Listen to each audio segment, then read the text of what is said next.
All right, and we are live. Welcome to the stream. Today, I'm going to be testing an experimental two-handed shockadin build. One that I believe will level the playing field with some of the more bursty classes in Season of Discovery, like Moonkin and Shaman and Hunter particularly. So, let's take a look at this gear I've got. We're going full damage with this one. Everything we got. So this set is running a bunch of time-worn gear in combination with the time-worn ring for extra melee hits, the redemption ring for extra melee hits, and the icing on the cake here, Kalimdor's Revenge, which I'll get to in a little bit, but let me just go over all the gear really quickly. So, Helm of the Holy Avenger, ZG5 set, Mantle of the Desert Crusade, Guiraji Silk Cloak, more ZG, Aerthy Basin Tabard, absolutely required, for drip purposes, of course, Gauntlets of the Righteous Champion, Leg Plates of Blazing Light. You know, one of my favorite things about this set is how thematic all the items are with the names. The Holy Avenger, the Righteous Champion, the Desert Crusade, the Leg Plates of Blazing Light. It's just cool. Libram of Plenty is actually going to get changed to Libram of Sanctity. And then, of course, Skrillex and PvP Trinket, and I like to swap on Hodge when PvP Trinket is gone, or I guess this is Horge now, just to get more melee procs. So why Kalimdor's Revenge? Well, the reason for the two-handed sword is I am running the Exo Communicator rune, which means my melees increase my exorcism damage by like 35%, and it's a stacking bonus up to 3 stacks. So what you want is a fast weapon to stack it up quickly, and then ideally, the ability to proc all these extra melee hits to sometimes instantly stack to 2 or 3 when you open up on somebody. Now, what's the other thing that's great about Kalimdor's Revenge? Well, since we don't have a Blaze Fury effect to help us reset our exorcism cooldown, what we can take advantage of is the lightning proc on Kalimdor's Revenge. This thing goes off on almost every hit. It's very similar to a Blaze Fury effect, except for it does way more damage. And it scales with spell power, which means it's uniquely good for a shockadin. So what are some of the other nice things that it does? Well, since the spell is a proc, when you're hitting Shaman, if it goes off, it'll kill their grounding totem, which is kind of an insane little bonus that I think has been flying under the radar with this thing. Okay, talents. We're holy, and we're subret, because we're not running that holy 2-piece, so we're missing the 5% crit from the holy tier 2, which means we really need to dip into conviction and get that extra 5% melee crit to convert with Wrath into spell crit. And then, of course, eye for an eye. This just gives you more of an advantage against getting nuked by casters, basically. The idea here is to win the shootout and to do the damage before they do it. So we're not really going for survivability, we're going for kill them before they kill us. And of course, 0 points in prot. Alright. Let's go queue up for a BG and pray that it'll actually fill with Alliance. It's a little early in the day still, and it's Sunday, so the games may not be the best. How may I help? Good luck. We're just gonna queue up, do what we can. And I'll go over some other interesting little quirks of this build. So since I'm not running a shield, it does give me the opportunity to always have either Rebuke or Inspiration Exemplar, which is quite nice in my opinion. You can choose, if you're getting feared a lot, to throw on Inspiration for you and your team, or you can hang on to Rebuke, which, I mean, I don't really need to explain why having a kick is good, but here's something that people don't know about Rebuke. Rebuke can actually proc your extra melee hits. It is a melee hit, even though it doesn't do damage. It can cause things like Wind Fury, your Time Worn Ring, or your Redemption Ring to go off. So sometimes kicking a heal will actually give you your full stacks of Exo Communicator and allow you to just drop a massive exorcism right after getting the kick. Okay, and the other thing we need to talk about is, of course, the Disco Ray. We don't have a slow, so we are stocking up on these babies. I could go with Grenade instead. It shares cooldown with Grenade. But here's another little piece of knowledge you guys probably don't know about. The Discombobulator Ray acts as a polymorph. So if you want to catch somebody who's on their mount, you can just discombobulate them and it will dismount them, just like being sheeped will. And then they're slowed by 20%, and you can go ahead and just go beat on them.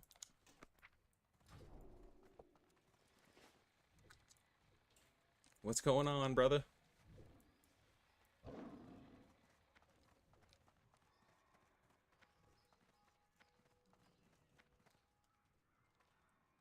Hopefully I'll get a Q pop and I'll show off some huge exorcisms here in a minute or two.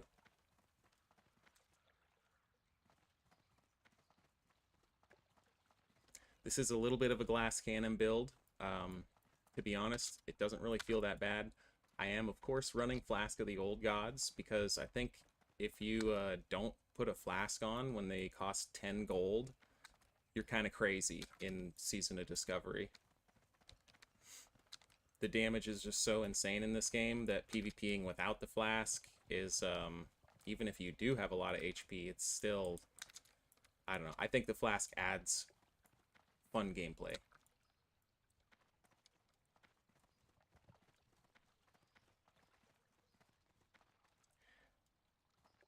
Don't tell him that. Don't tell him about the goblin tech.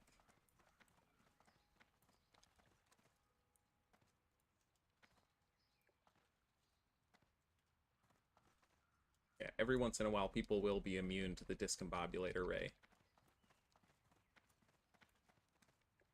But it's still a good tool, and realistically it's kind of the only tool that you have for taking a player off their mount as a paladin.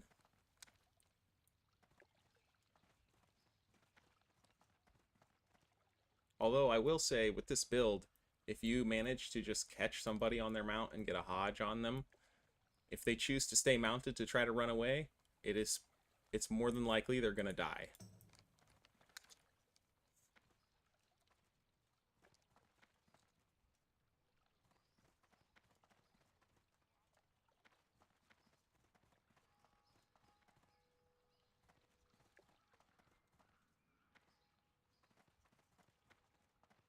See, average queue time 5 minutes and 9 minutes. I've already played a Warsong and a couple Aerithys today. It's kind of unfortunate the games didn't get completely full for the Alliance side and they did for the Horde. So, you know, the games were actually semi-decent. It wasn't like totally lopsided, but we ended up losing pretty badly just because we didn't have the people to be able to play the game. So queue up if you're watching.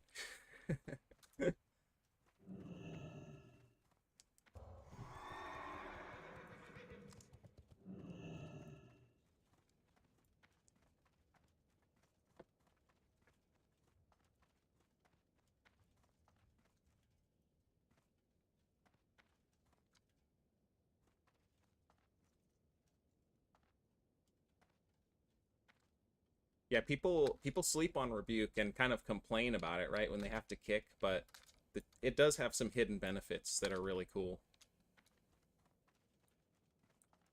If you pay close attention, you'll see it happen randomly when you'll kick somebody. You know, one of your procs will just go off.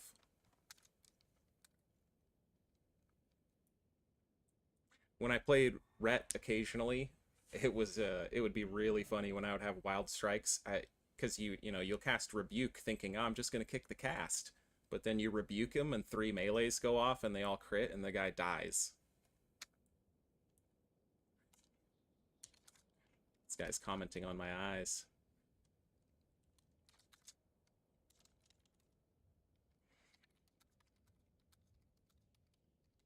Same quest as the sunglasses, bro.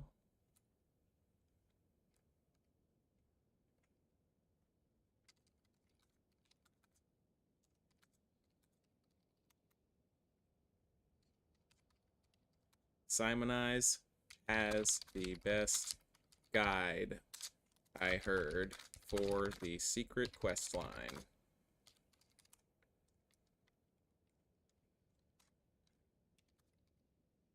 Got it. At the end, you get, gotta link him the neck.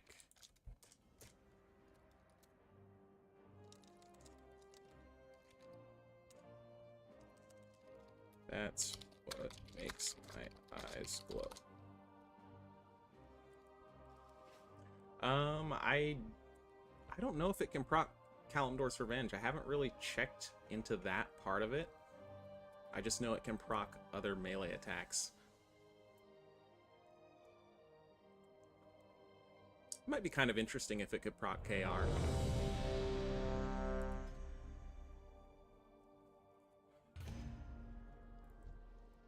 Honestly, my favorite thing about this weapon is occasionally when I'm, not paying full attention against Shaman, and it kills their grounding totem for me, and, like, when I would normally hodge into it, because it does occasionally happen. You can't get them all.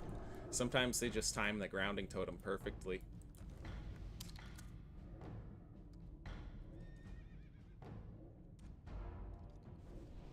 We got a full game, maybe?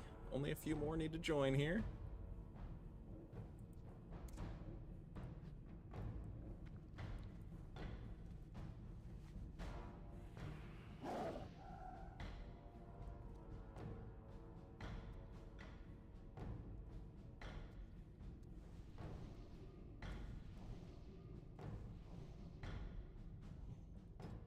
Okay, 11 Alliance players.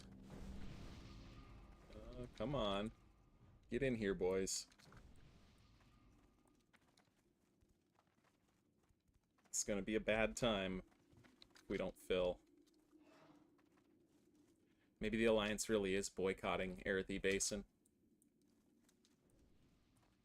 Last few days have been pretty rough against the Horde. It's really feeling like they have the better classes right now. And if you don't know what I mean by that, well, think about it.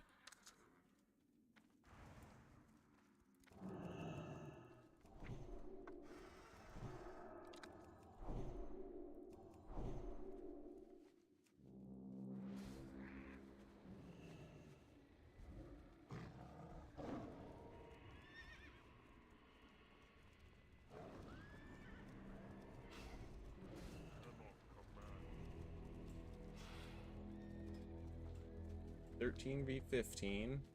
They've got some helmets. Couple of people I recognize. Oh god, yeah. Squire and company. Probably going to be a living in the graveyard game. We will have to try to avoid that and go on a solo journey and find whoever they leave at flags and murder them. Sure they're... Oh, 2v2 to start it, maybe.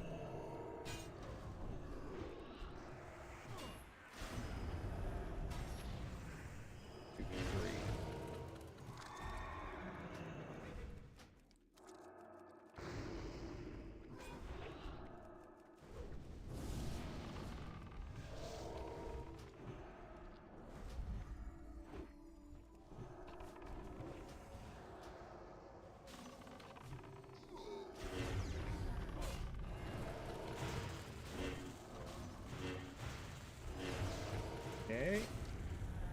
Hitting him hard. Got the rebuke. We're gonna lose this. We gotta bounce.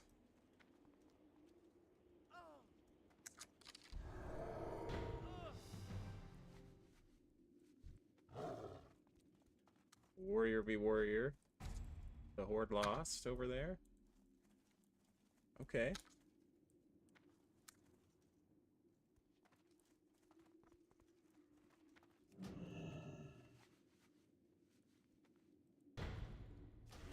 Just gonna have to fight.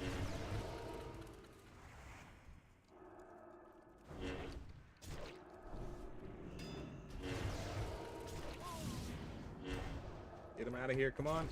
Come on, unstun me. Oh.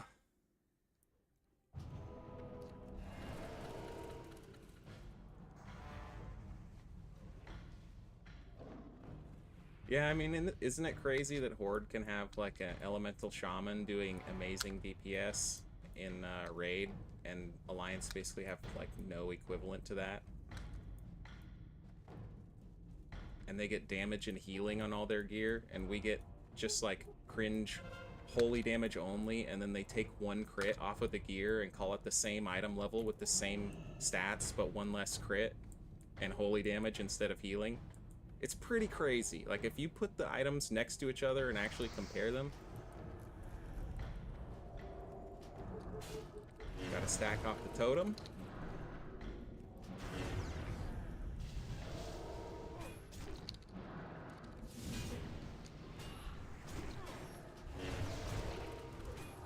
There's no way.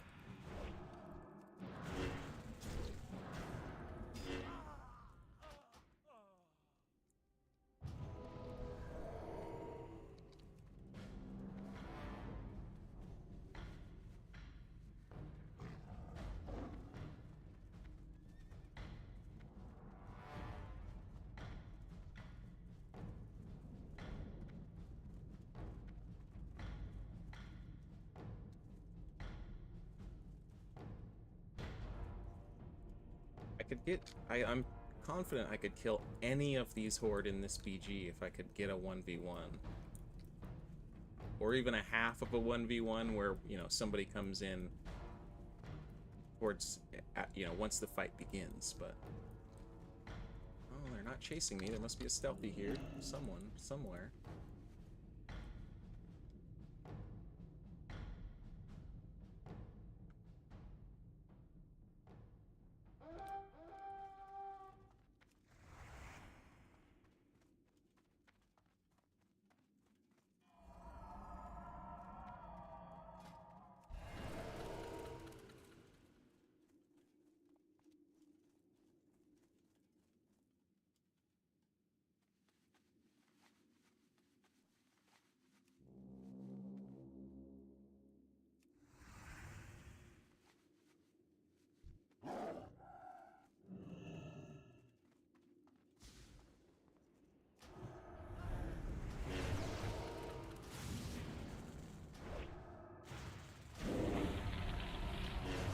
Come on, man. He's getting healed. These guys are cringe.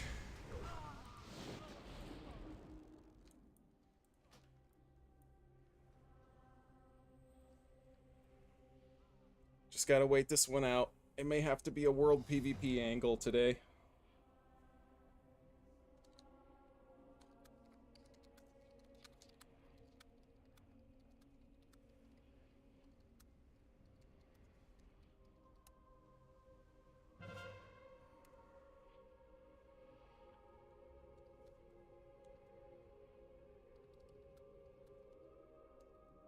It's always these same people, too. It's like 10 Horde.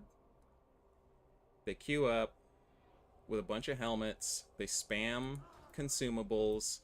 They are literally shaking in their boots if they ever have to 1v1 anyone, and their whole fucking team shows up.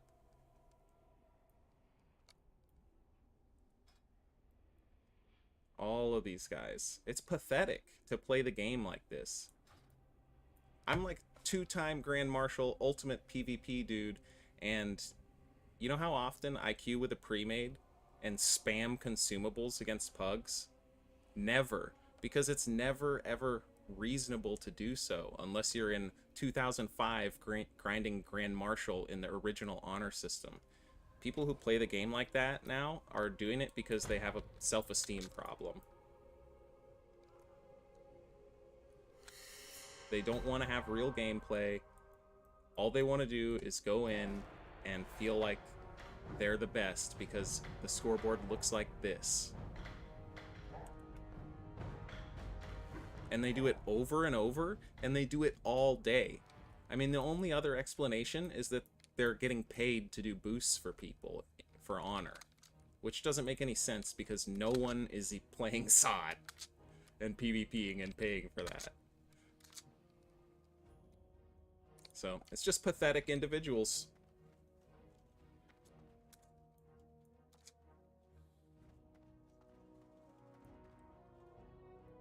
A lot of these same people have, like, lost to me in 1v1s, and you know what they do? They don't even come back and try again. They just go and they try to ignore me or never fight me again for the rest of the phase, and they only ever show back up if their class gets a massive buff. When I lose to people, I go to the lab. I figure it out. I find ways to play better, gear swaps to make. It's doable. And you can tell who's good and who's bad by looking at the players that are actually willing to do those things and improve.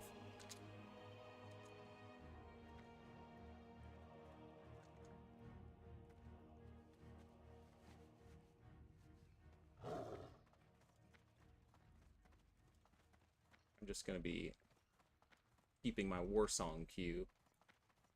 And we'll have to probably fly up to EPL or something. I'll grab a summon, actually.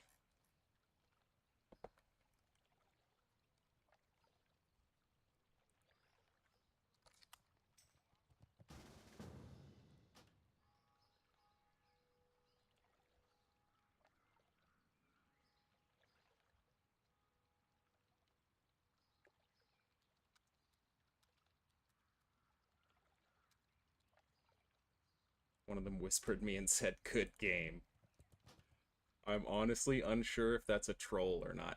Yes, this is a two-handed shockadin build. I'm going to find someone to show you its power on in just a second here.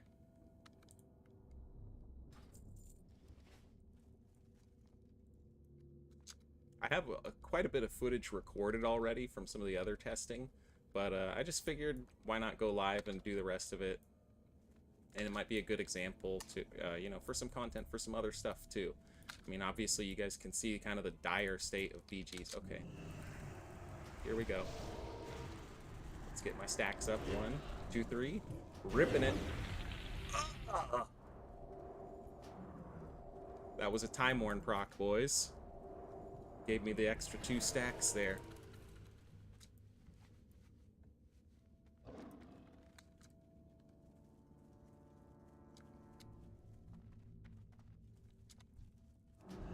Dismounting him.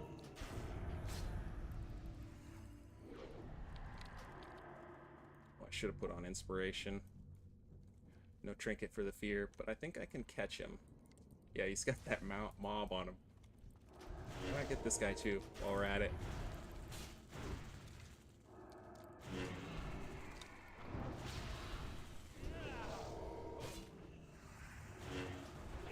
Oh, I've got a helper.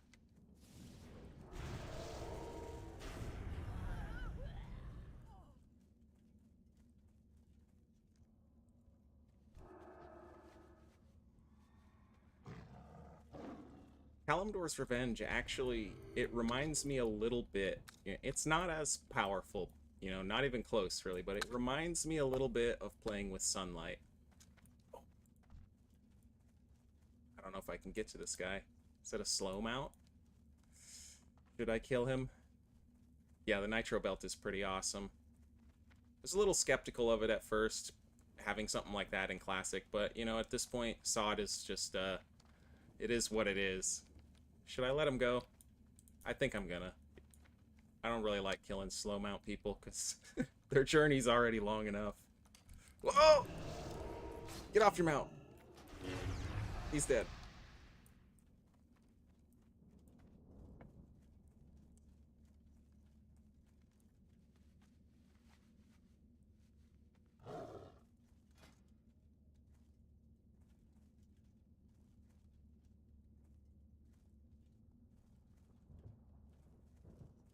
Now, if I am toxic enough out here, what will happen is more horde will show up.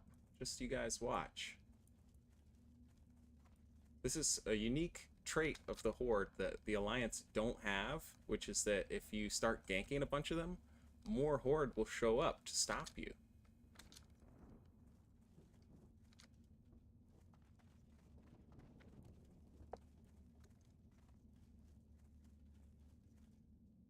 Alright, let's find some people on the way to raid. How about that?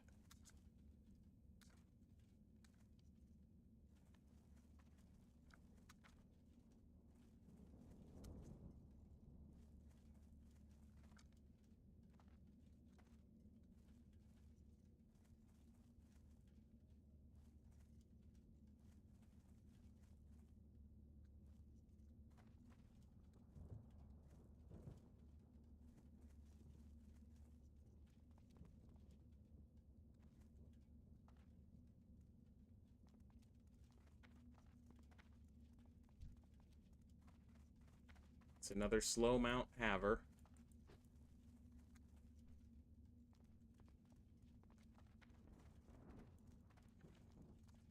Maybe there will be some people in New Avalon.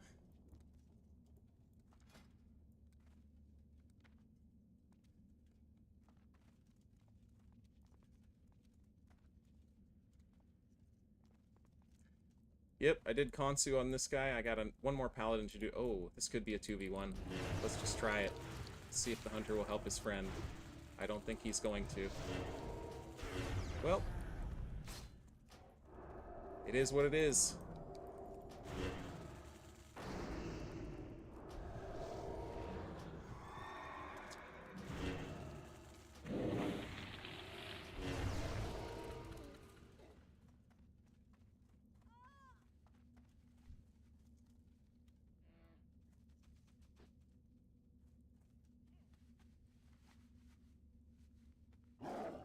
Yeah, I got one more paladin to do Konsu on still. I think it'll be pretty easy going for it the second time after doing it once already. Oh, New Avalon's closed, bitch.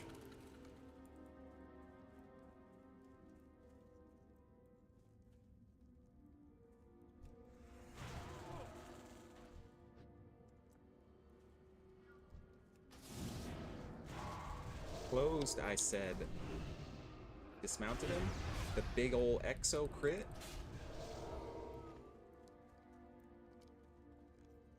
Yes, I do have Libram of Sanctity on. What I'm actually running on my weapon enchant is the Grand Arcanist, and I found that the extra mana from that, it doesn't quite put you at levels of having Libram of Plenty, but it does help out a lot.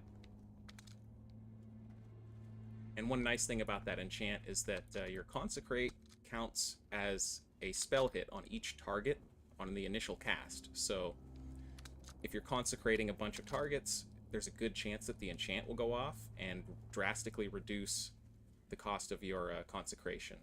You know, it's 565 mana. The proc restores like 350 to 450 or something. So if you get the proc on a consecrate, it's like 150 mana or whatever.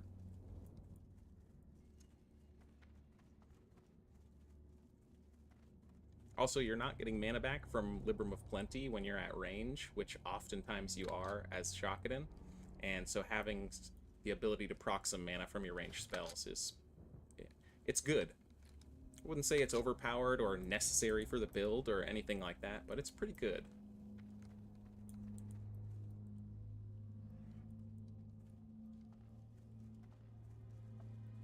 Where's this guy going?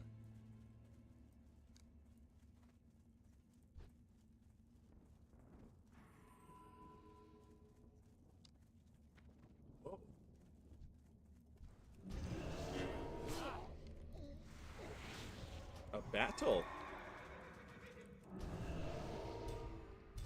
Oh shit. It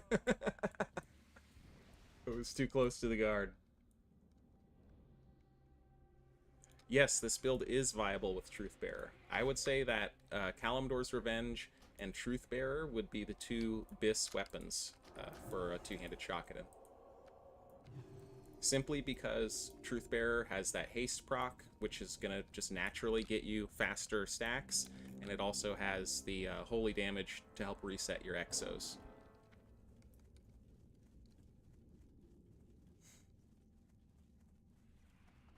You will be doing less damage with your melees, though. Like, I'm doing a very significant amount of melee damage because of the Kalimdor's Revenge proc when I get my extra hits in. Sometimes there's 2 or 3 of those procs going off. They can crit for like 300 damage each, plus the melee damage. You're getting like 1500 damage when you connect on top of whatever you're casting, your Exorcism or your Holy Shock. Yeah. And those are in good RNG conditions, obviously. Sometimes you don't get that, but... Oh, 55? Okay. I'll have mercy. I'm not a monster. Hey, Nobble. Thanks for stopping by, man. I'll probably be streaming Starlit Enclave again tonight with most of the same group.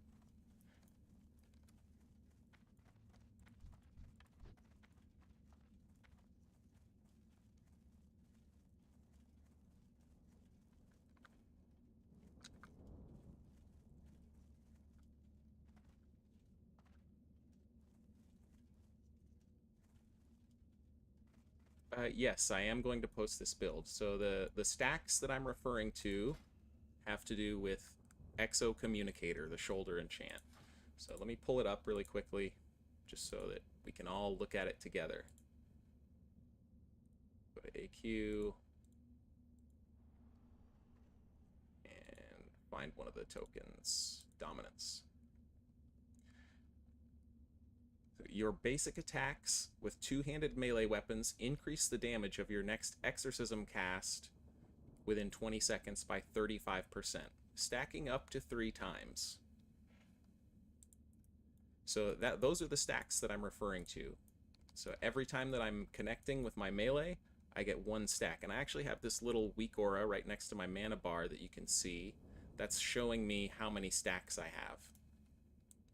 So I know when I can send a fully powered up Exorcism.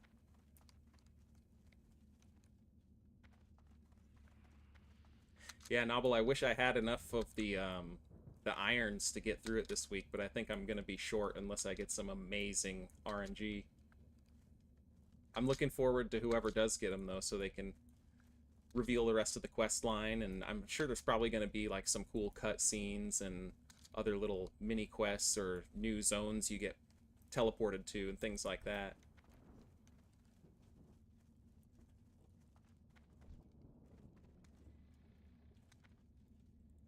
Okay, let's go find another person to kill. Unfortunately, this is just what we have to do to show off the build, because the battlegrounds right now are being completely dominated by a bunch of Grand Marshal Horde.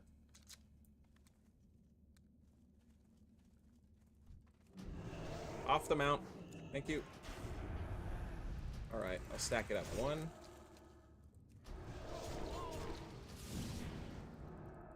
He disarmed me. So this is something warriors can do to negate you quite a bit, actually, with this build, is they can disarm you, and then you can't get your stacks up. Luckily, this guy's just a dual-wield war... Oh, I'm being attacked! This is not good!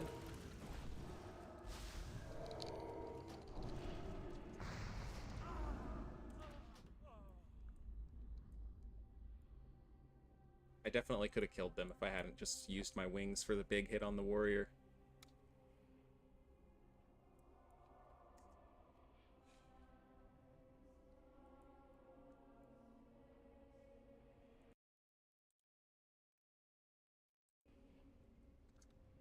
You think there's going to be fishing involved, Nobble?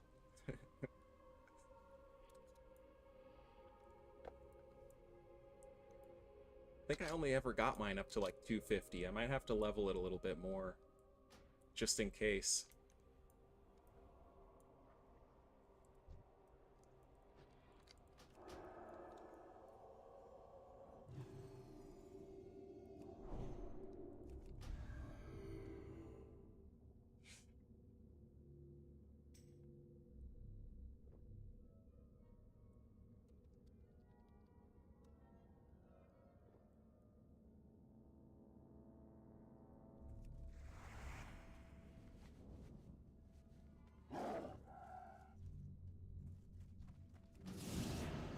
Okay, 1 stack. Got a shotgun for my spell power buff. 3 stacks. Only 1100 non-crit, but Kalimdor's Revenge finished him off. Oh, here comes another. He stealthed. Percepting.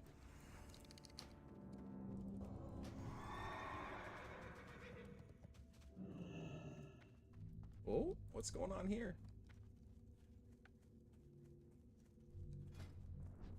Here's another fun thing you can do with this build if you want to surprise somebody, is you can just grab a little trash mob, get your stacks up,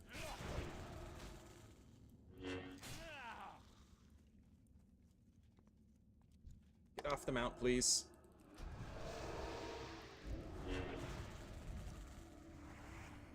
Here it comes.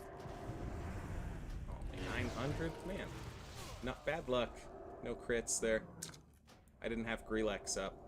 That's another thing you want to pop with that big burst is your Grelex Charm of Valor. That extra, you know, % crit, it helps. Helps a lot.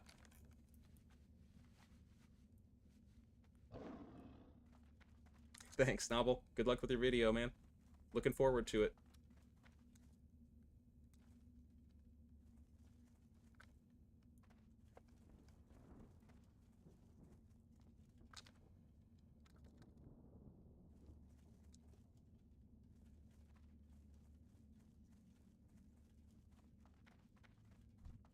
Shaman. This could be a fair fight. Kalimdor's Revenge killed his totem. Ooh! The big damage is coming out. And now he's finished. Oh.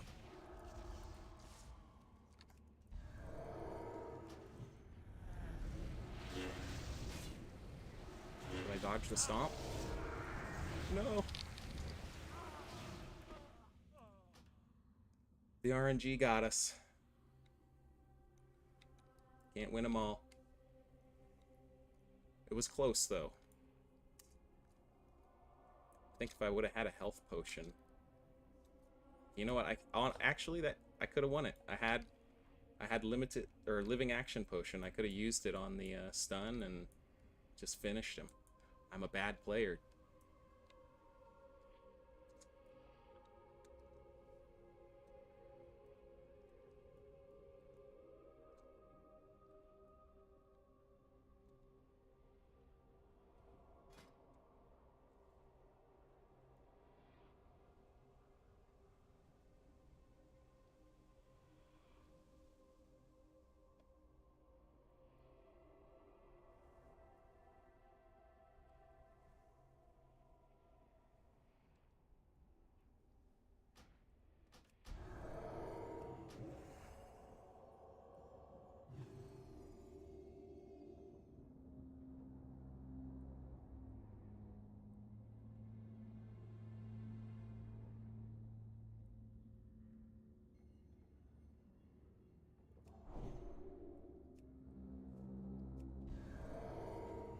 Normally, I've kind of lost my muscle memory for using consumables because I've been doing so many of these duels with Arcavian over at the Gurubashi Arena, and the only consumables that we use there are just mana and health potions.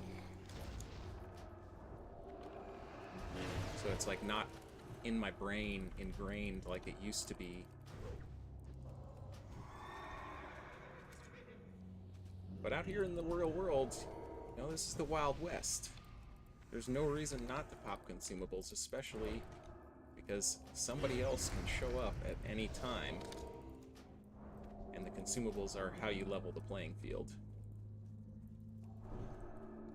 Or at least catch your opponent by surprise and take the upper hand.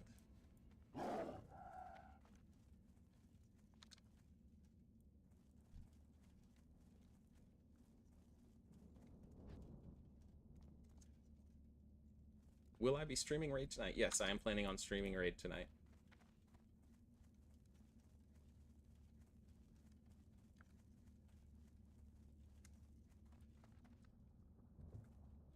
It sounded like we might be going in without a full... Well, we probably, you know what? Knowing Focus Up, we probably will have a full 40.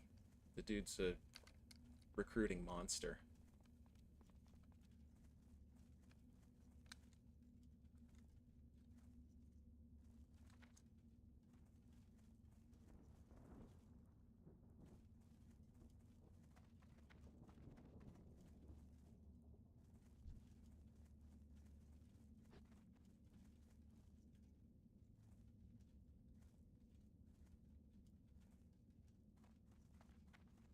See if anyone we know is here.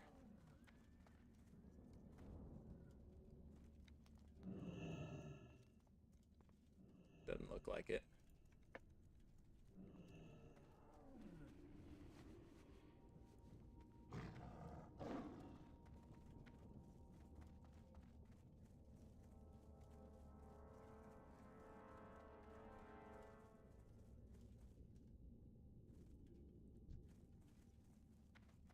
What is that? I keep seeing that. Players are just stuck running still, and then they just... are people like getting a summon, and then that's what they look like for a while after they disappear?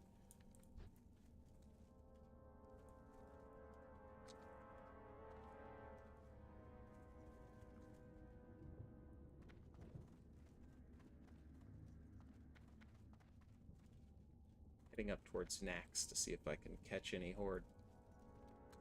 Heading that direction. Or maybe towards... Oh! What's this? It's just a poor little slow mount guy. Oh. This guy looks like he has some gear. Hi. It's time to fight. For your life. The Warsong queue is up. Hurry up. Thank you. Okay. I need to take a knee. Light, grant me this one final blessing. Let this Warsong Gulch not be against the cringe horde pre-made. Okay, here we go. Hey Spud, how's it going?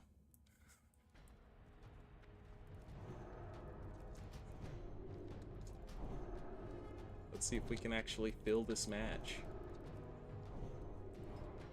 7 people. It's about the average of what I've had in these games so far.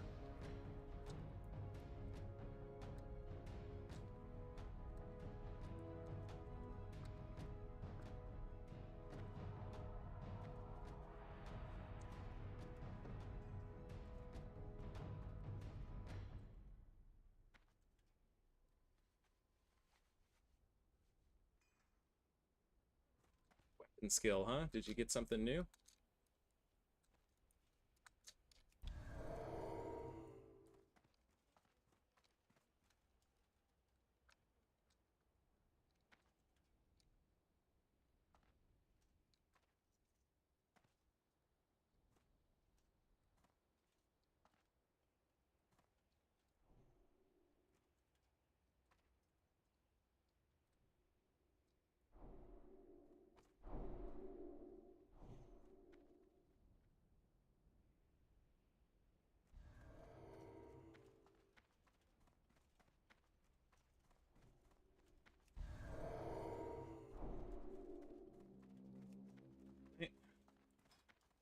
We got up to 8 people. Let's see how it goes. There's only 8 horde. That means there's hope.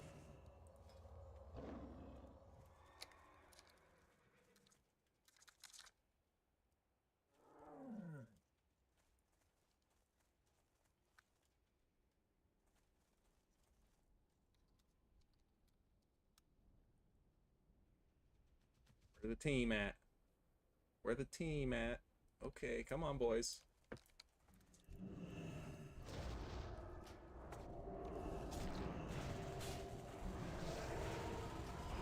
2, 3 stacks. Sending. Oh, I shouldn't have bubbled there. Can at least toss a heal out while I'm immune.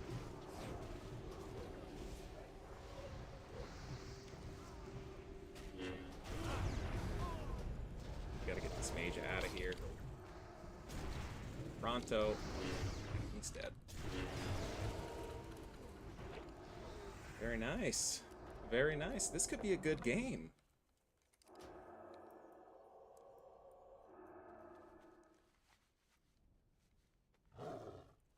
Didn't have anybody to go for flag.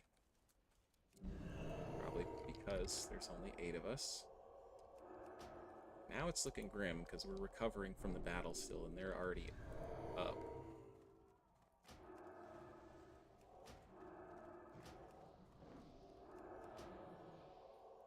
Honestly, I really don't even care for capping the flag right now because if I can just have a Warsong Gulch game that is a good game, that's all I care about. I just want to experience some fun PvP right now. Need to get a sip of water, though.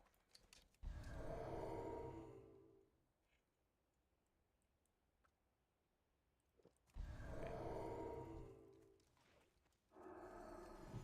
Yeah. I don't think it's a good idea to engage that. And these scorch buffs have been on me for a long time. Or debuffs, I mean.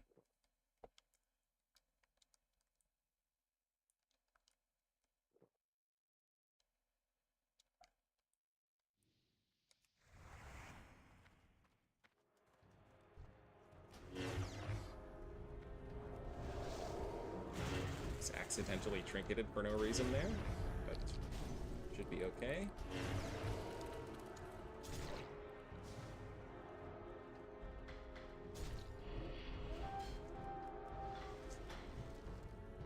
Mage is down.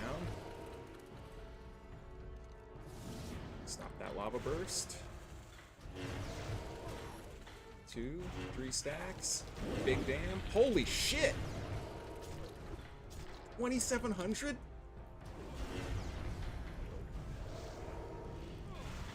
His new residence is Bolivian. He's gone. I believe I just uninstalled his game.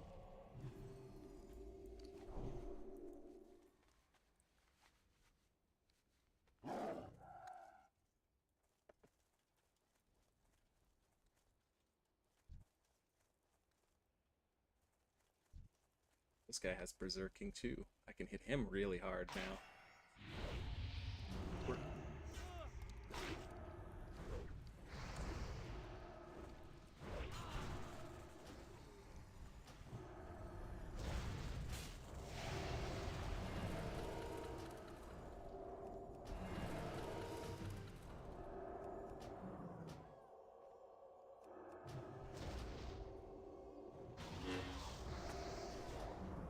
Flame chocks out the wazoo.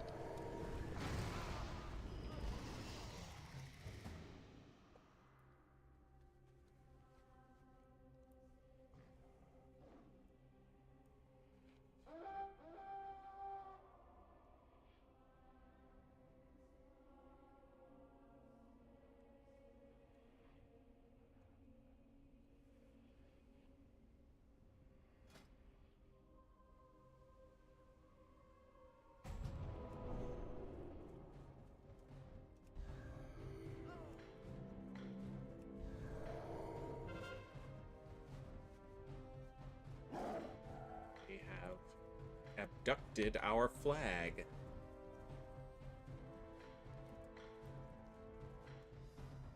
It's coming this way, it appears. No? No? There we go. Alright.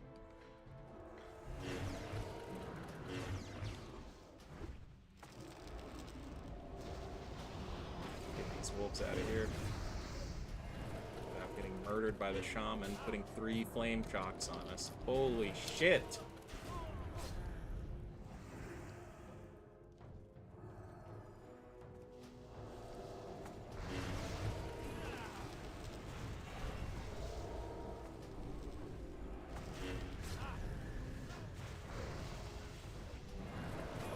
It's a tank shaman. Man. The ultimate cringe.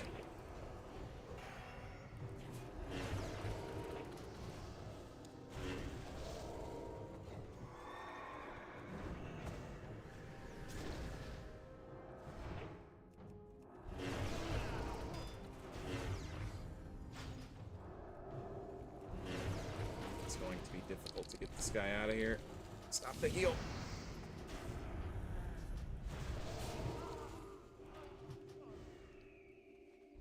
Somebody needs to be able to get their flag. We have a rogue in the vicinity. And he's a Grand Marshal rogue.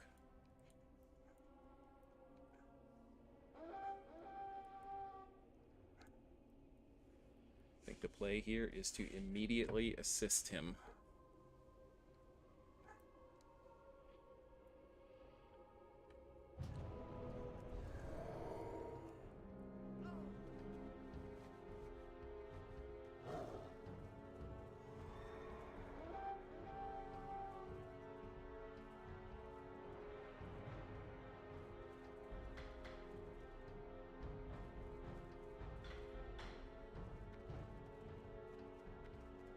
Losing HP fast. This is not good.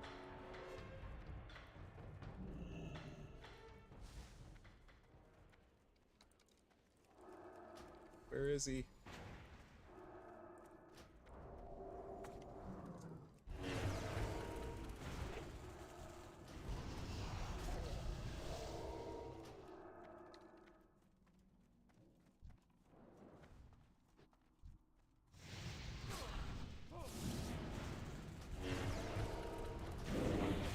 Get out of here.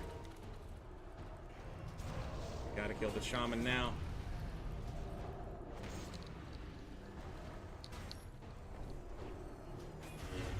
Come on, die. Yes! Now we run this down their throats.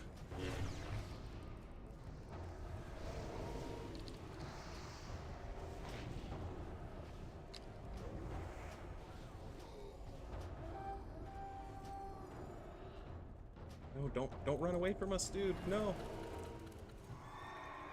Stay with the group. We can win.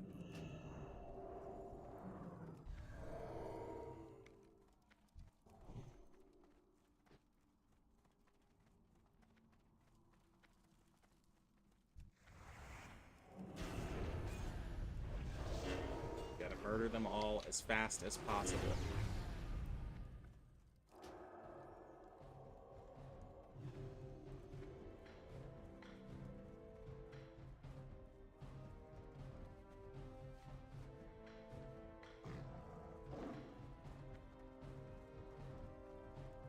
What's this guy doing? Bro, our base is this way.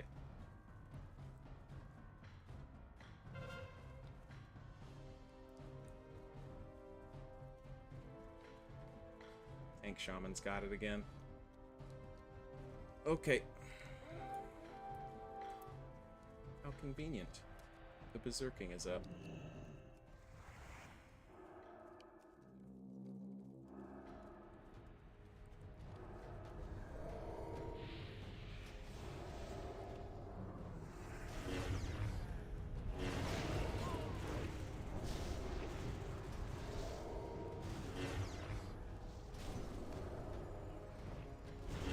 If they won't let me get to their homie, I'll just have to kill all of them instead.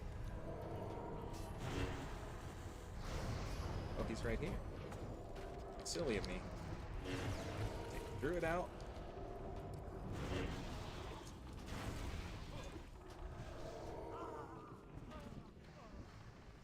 Can they get him? I think they can.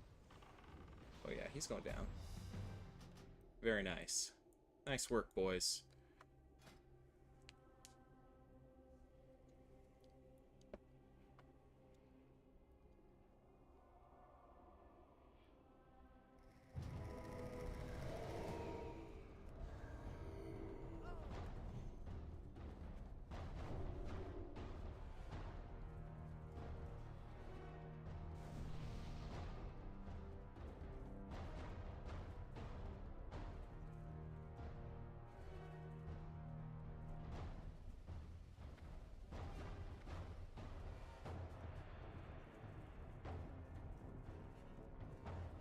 Alright. Maybe I'll carry this one back myself. Looks like I'm the first one here.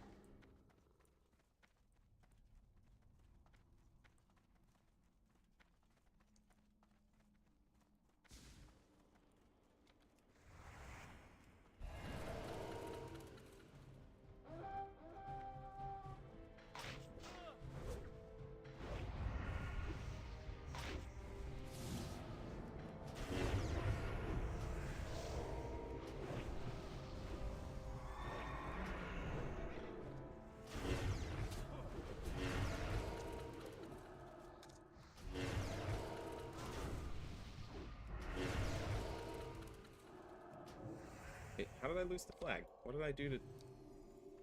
Oh, I horsed. Whoops.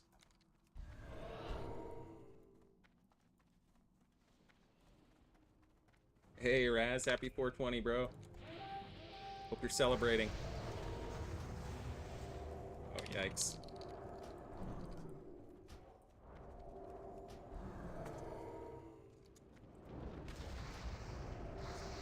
Disco ray this guy.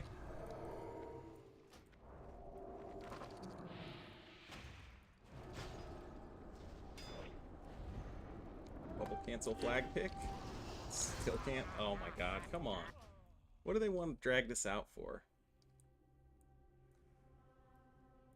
I'll never understand the people that emote when they're losing the game, especially when they're like emoting one of the players that just shits on them every time they see it.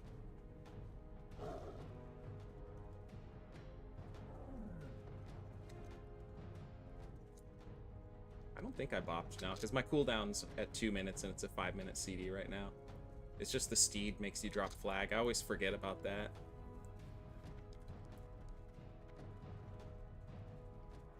Yeah, I know, you would think, but it's just because they coded it as just a straight-up mount. It's not really like an ability, it's just a button that insta-mounts you, and you can use it in combat. There was actually some funny tech with the reindeer outfit, where, rebuke that. Goodbye. You could press your paladin mount button, and then use the reindeer, and it would just put you on a mount. It would never go away like that. It's kind of funny.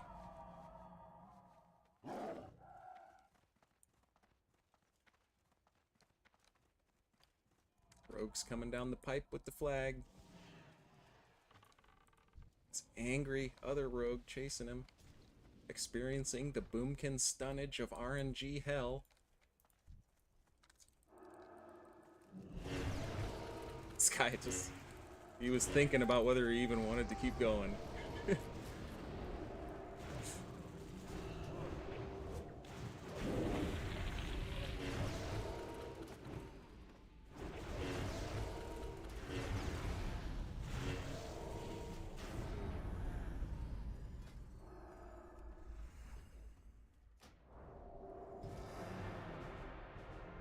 And that's a wrap.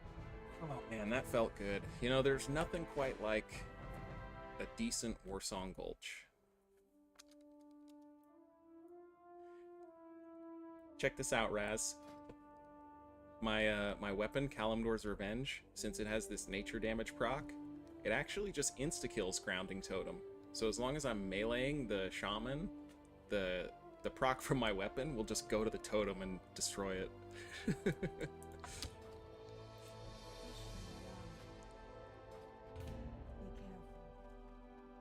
It's kind of a cool little feature.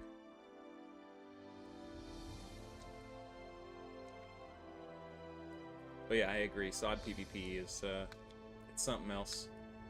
I think it would be better if there were more people playing in general, and you weren't so likely to see like just massive amounts of shamans and boomkins stacked on winning teams. But you know, it is what it is at this point.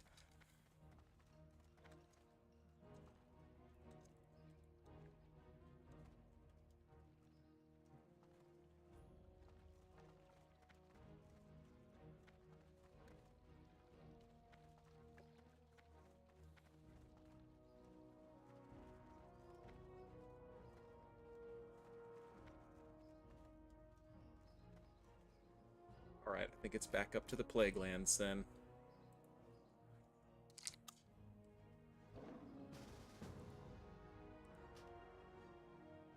Yeah, you are right. You know, nailing the Grounding Totem is a staple of Sham vs. Paladin that's always existed since the dawn of time. So, some of these players they are lacking.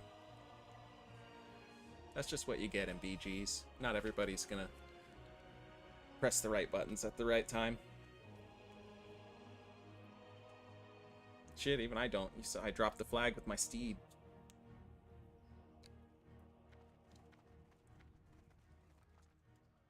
There's even been times I've gone so brain dead, I've legit been running the flag and just casted my mount when I was out of combat to go faster.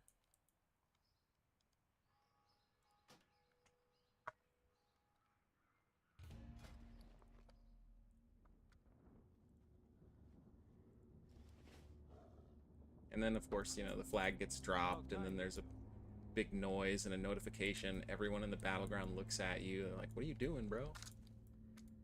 You can't mount with the flag.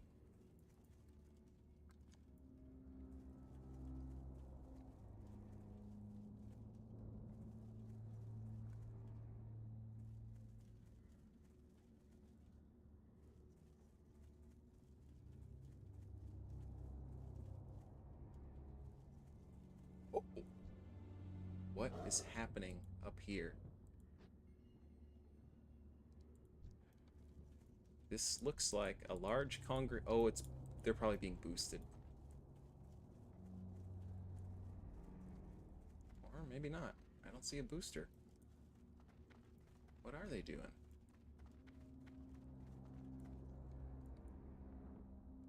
Should I risk it and just attack them all? It seems like they're all in really bad gear. Except for this rogue. He's probably their booster.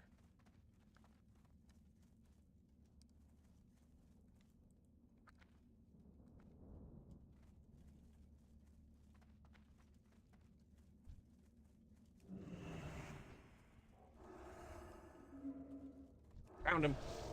Sniffed him out.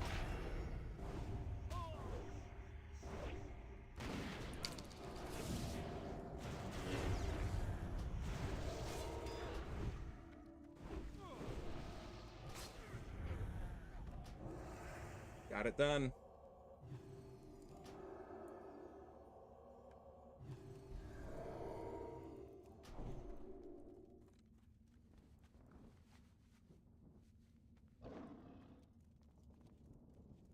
Yeah, honestly, Raz, I should have just used... I have the Hearthstone on this dude. I don't know why I didn't use it.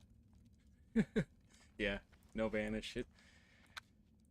You know, it is what it is. I'm not trying to showcase my PvP skills or prowess, or claim that I have any.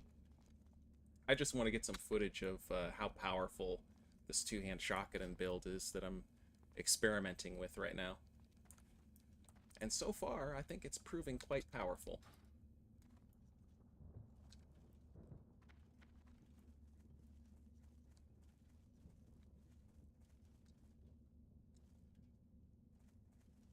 Guess we'll have to go into New Avalon. Do a couple rounds in there.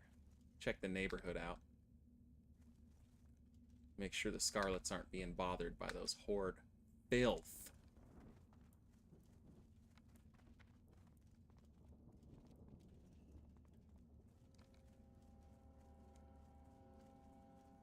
Mm-hmm.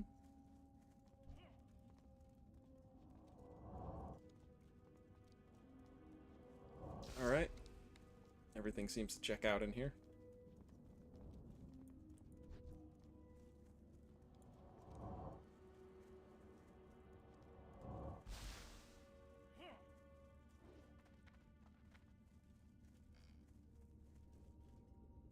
Someone in general says, death to the horde. Couldn't agree more.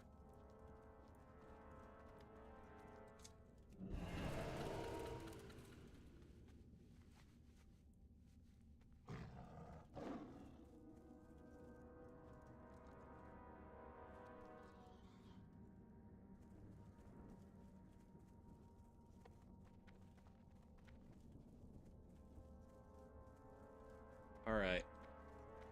There's even more of them now.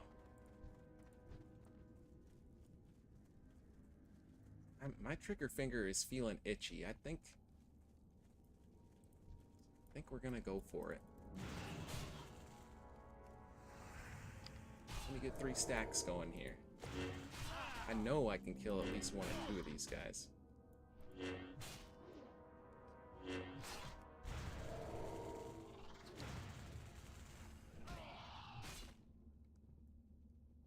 Tio. Oh, they're leaving. No! Bros, come back.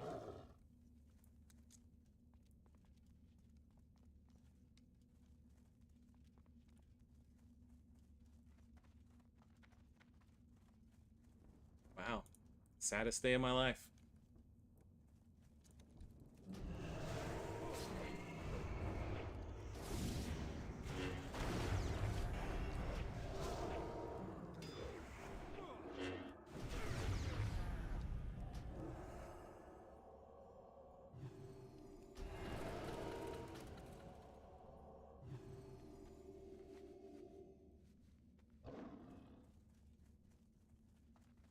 What's the new build I've got? Today I am running the two-handed time-worn shockadin build. So I have 4 pieces of the time-worn healing gear, which shockadin has a unique advantage with because the healing and the intellect translate into spell power for us. So I'm running these 4 pieces, helm, gloves, legs, and shoulder, along with the exo communicator bonus, and my 5-piece ZG set for the exile bonus, and Kalimdor's Revenge because a two-handed weapon is required for the exo communicator. And so what happens is I have all these... Okay, hold on. Pull over.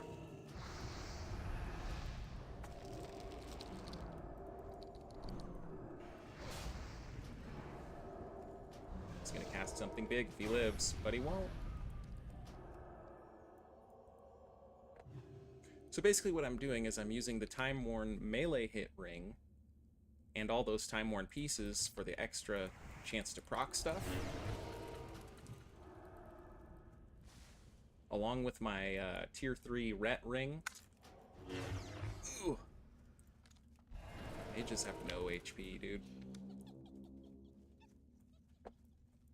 And what that allows me to do, would Truthbearer be better? Truthbearer, I believe, is good. I think that Kalimdor's Revenge is the best, but I would pick Truthbearer as a second in a heartbeat. That would be my second BIS for sure. Look at me just shitting on that Lock's pet. And now I'm going to get all 3 stacks while I'm in my bubble. There's nothing he can do. I'm going to come out, and he's going to experience the clappage.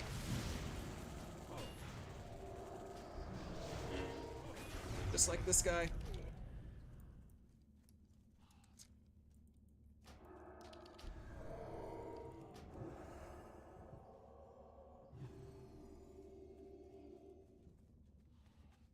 Yeah, Kalimdor's Revenge, the nature proc actually does have spell power scaling. Although it's not super high, it's enough that a shockadin can use it and have a decent amount of melee damage.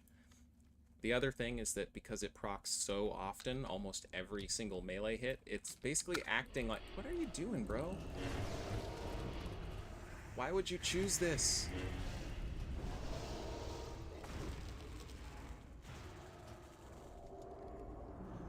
Not letting that happen. Killed himself with eye for an eye, nearly. What? How dare you?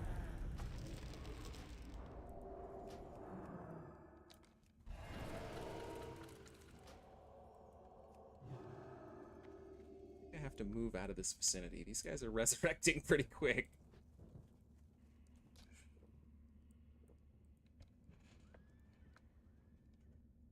I'm using Seal of Righteousness.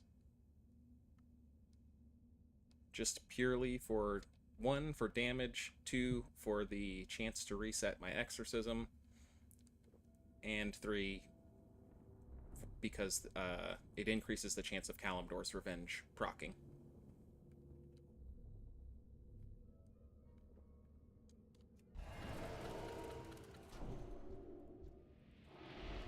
Here we go again.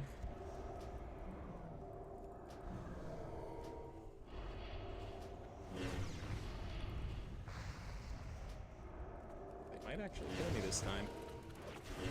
It's the shaman at full HP.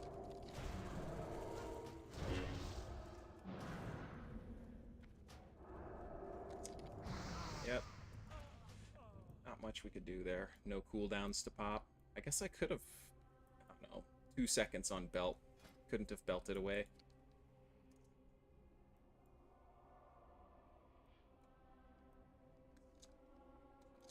Anyways, the whole point of this build basically is to just be able to proc a bunch of melees on one swing, which then brings my exo communicator stack up to 3, giving me the like 100 and something % extra exorcism damage on top of my ZG bonus, which is giving me 75%.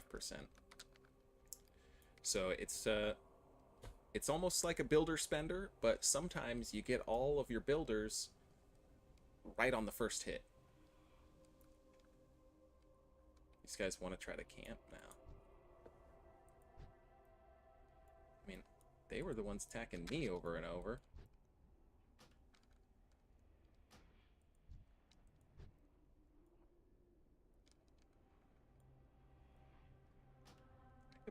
I might even be able to take both of those 2 shaman if I had bubble. It's another minute.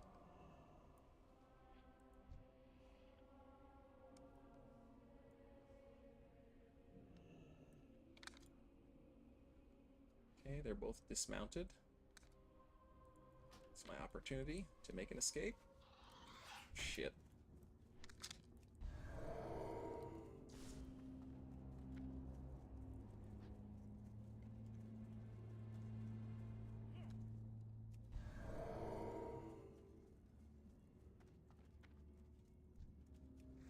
Did they give up the chase? Wow. Not used to that.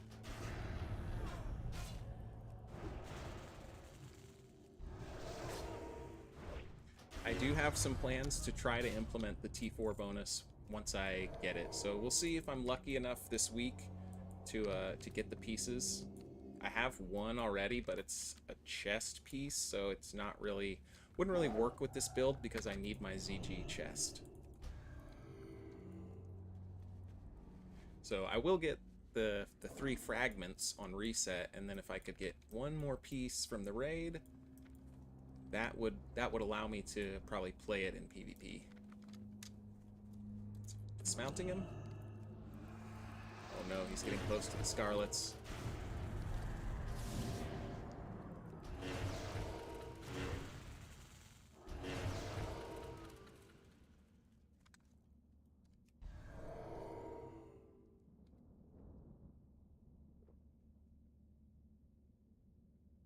I'm finding that this build has actually kind of helped, even though it is a little bit glass, it has helped out my ability to win a 1v1 or 2v1 because of the leftover stacks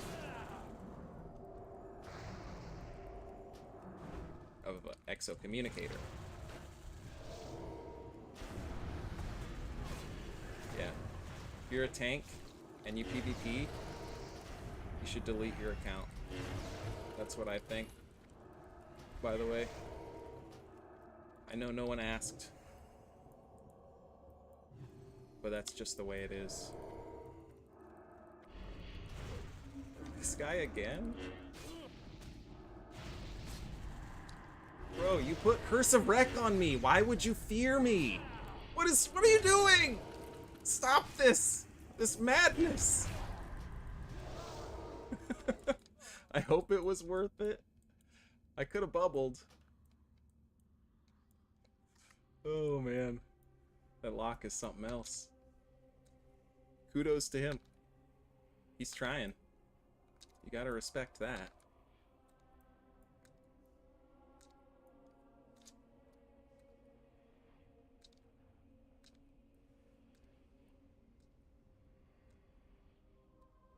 Law Fury, finally got your 5-piece ZG. Enjoy, dude. You have unlocked the true shockadin power once you have that set. Really, you can do it at 3-piece, but the 5-piece opens up a lot of gearing options, and I know a lot of people aren't sold on Grelex, but I feel like this is actually just a really good trinket for when you, especially when you're against a ranged class and you're not able to get into melee. Having Grelex to make sure that your Holy Shock is critting and constantly on the 3-second reset is really, really important when you're going for a kill. That's just my take on it. Some people don't like it, and the reality is it is RNG. It's only some extra crit. It's not guaranteed crit.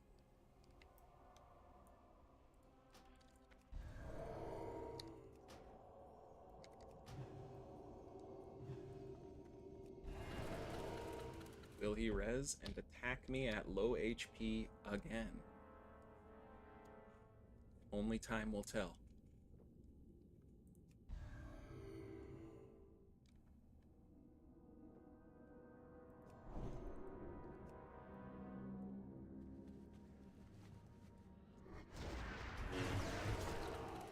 Look who it is.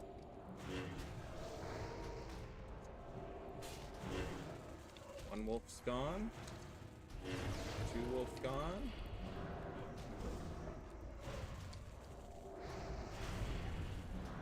Now the lock's here.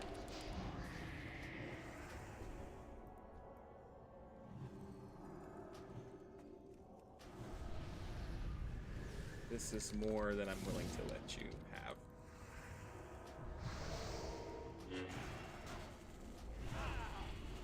Uh-oh. Uh-oh.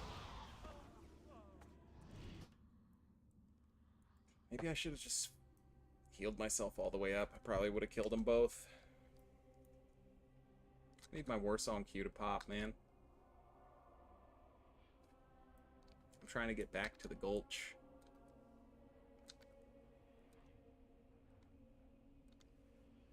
Yeah, the 5-minute lay on hands, I think it might just be the best set bonus that there is for a 1v1 situation.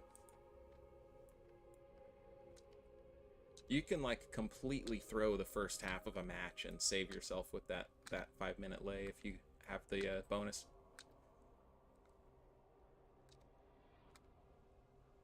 Although I do think there are some matchups where you kind of need it. A really good mage would be one of those.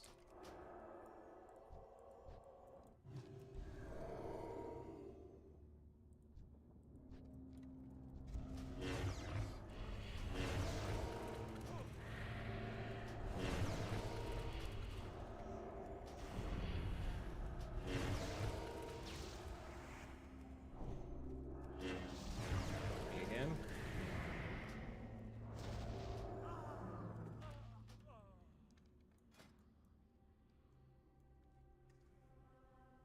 I'm getting kind of bored of these two. We may have to find an alternate PvP location.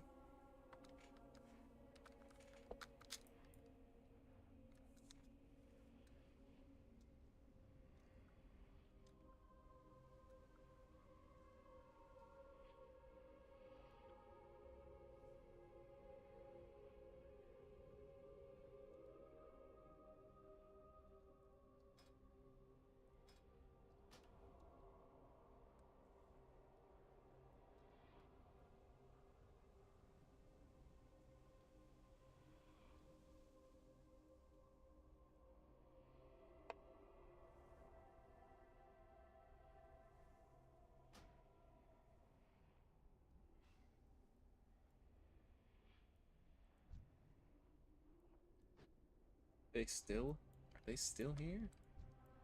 Stormguard is. Oh, he's re-runing his belt. Putting on a different soul. Okay. Well, if you'd like to try one more time, I'll entertain it. That was a bad move.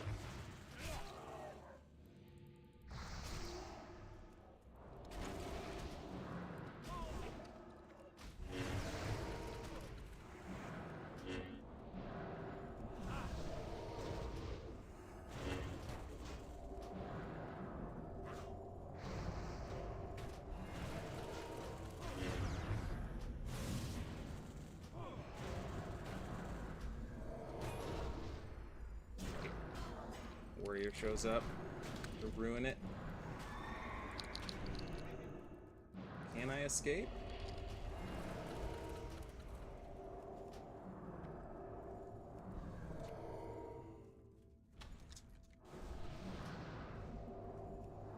Got too much shit on me.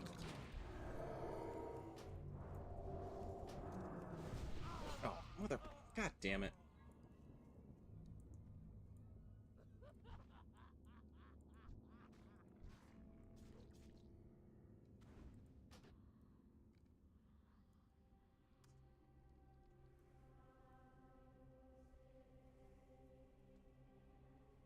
Hello, are you Skibbity? Thanks, Saf. Appreciate the support.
Okay. Got all my cooldowns up now.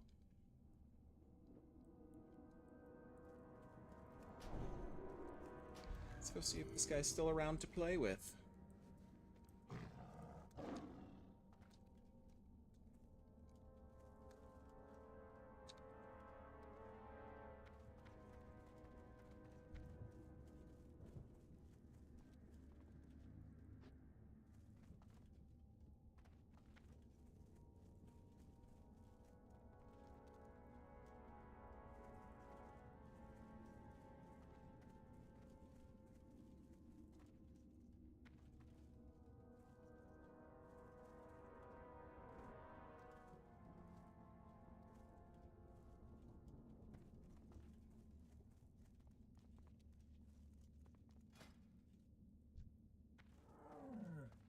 Mage.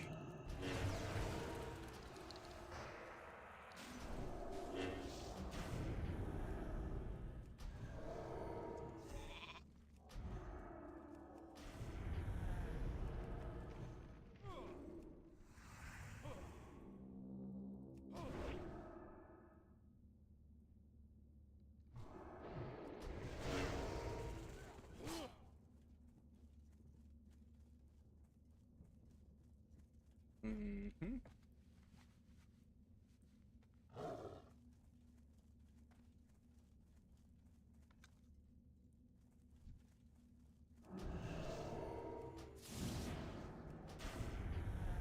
It's toxic.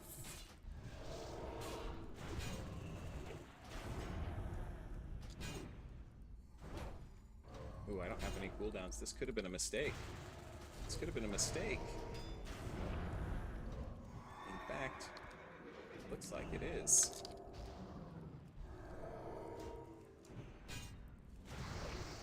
I'll have this shaman on me again.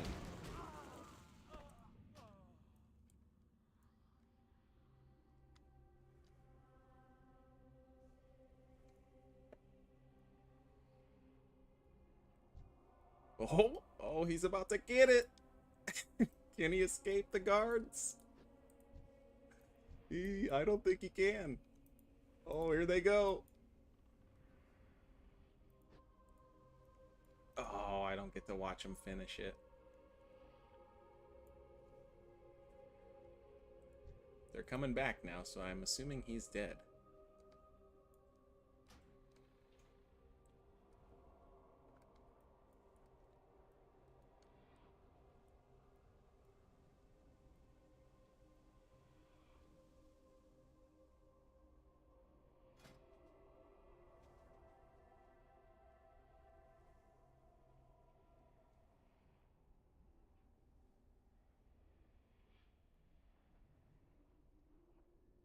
Only a 26-minute Warsong queue.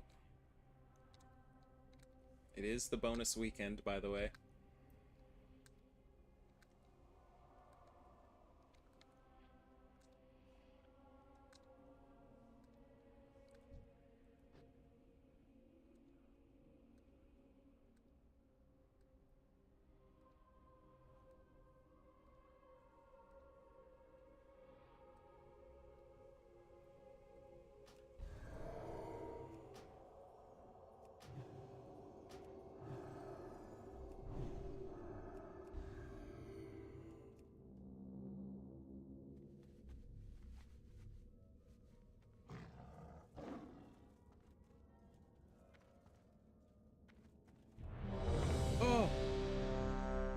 It popped!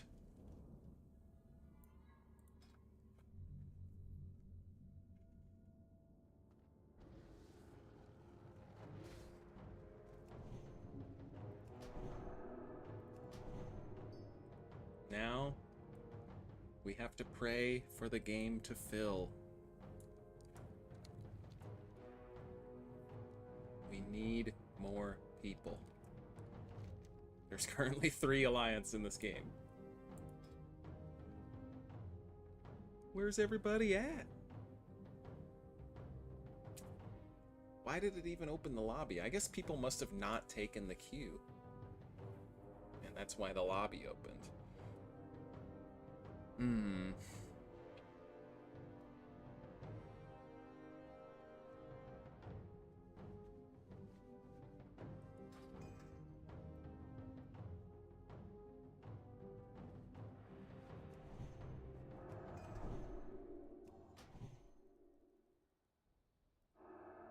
Well, gotta hope it's a 6v6.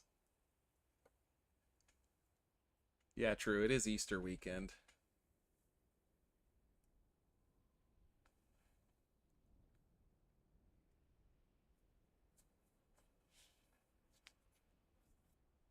You know what that means? It means we've got to fulfill the prophecy. We hold this Warsong Gulch open for 30 hours. Jesus will resurrect.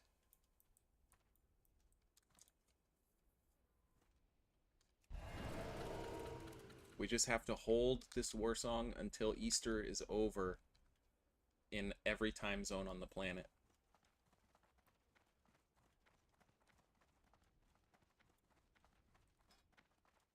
Seven v 5. Oh my god, we have the advantage for once. Haven't seen that in a while. Man.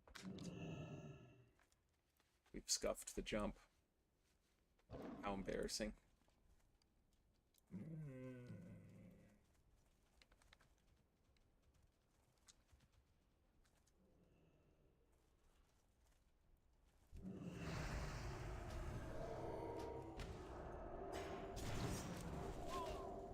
Really gonna... And he charges in here, disarms me, and immediately charges out. Who does that to a paladin in the back line?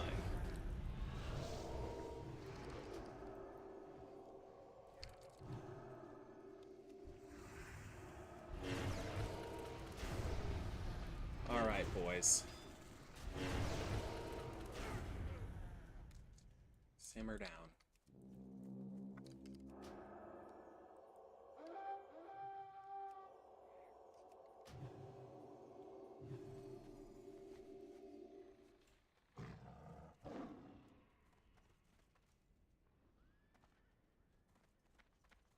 Let's separate ourselves from the pack and see if any of these horde would like to engage in some honor fights. Or maybe they'll just gang up on me and kill me because they just want the points. We will find out. I will offer myself.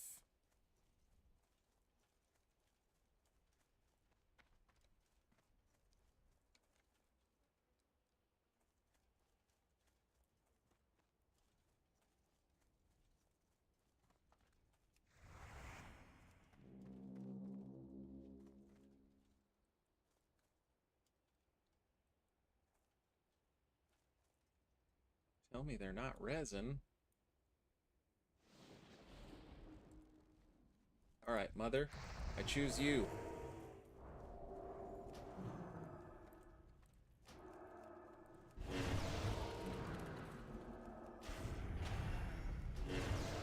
I'm sorry, mama.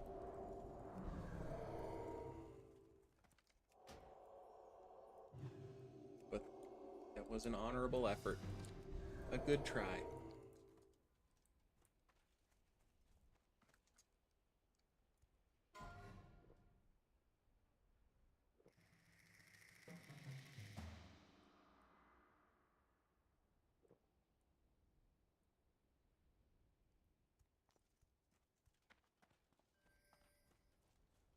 Get people?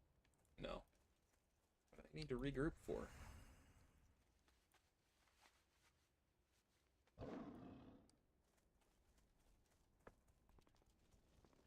Ooh, I can force them to come and attack me by holding the flag. What will you do now, Hordes?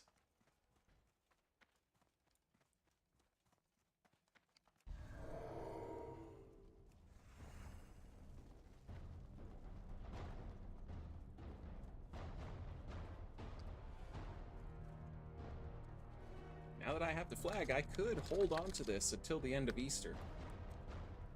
But I got a raid later, so unfortunately, we won't be fulfilling the prophecy.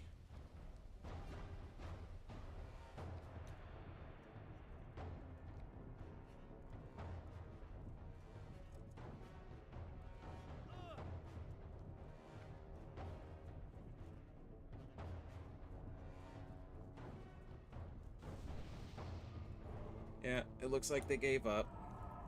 Unfortunate. We got a match, but it's a bit of a dud here.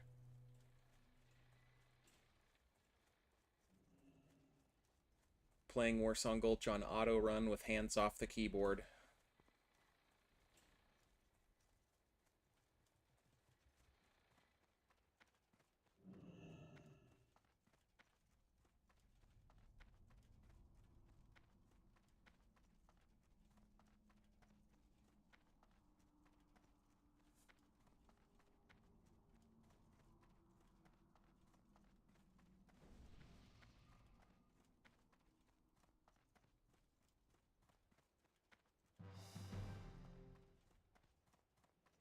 Nobody tried.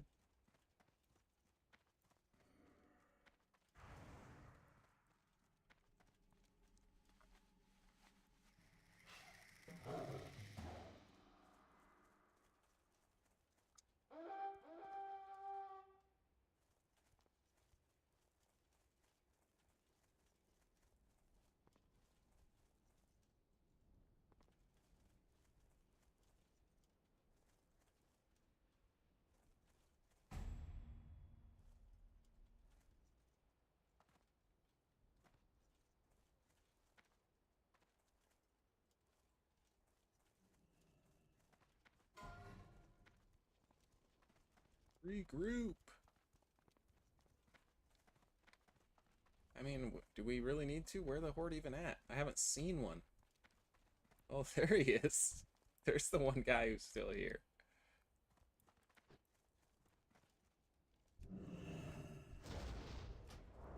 Just, guys. Okay. If you don't want peace, then neither do I.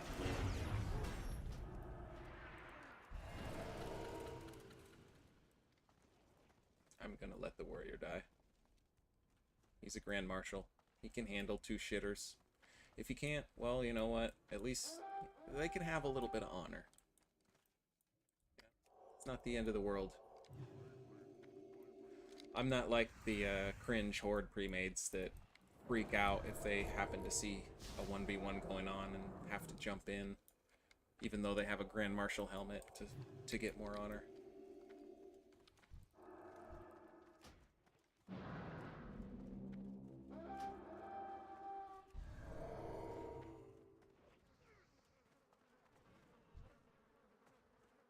I'm right here if one of you guys wants to come have a fight.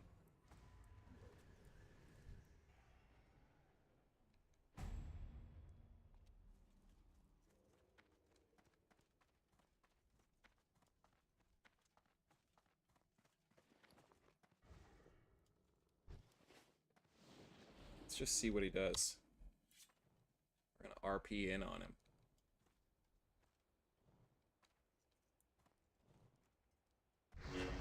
Really, bro? Stop that.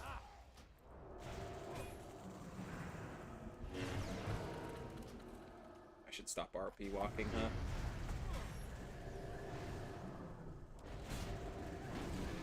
They're all here. Okay. It's time to make our escape.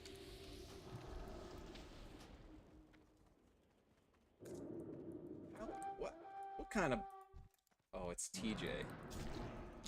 The Horde actually got some more players. Good for them. That was a crazy blind. It appears I may have kited them all out of the room while someone else grabbed the flag, though. So... Might have been a little overzealous chasing me down. Oh, yeah, yeah, they got the flag.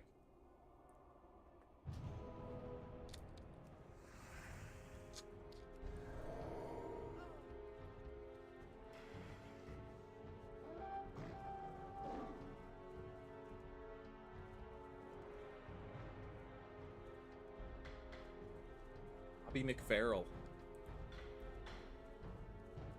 I wonder what spec he is.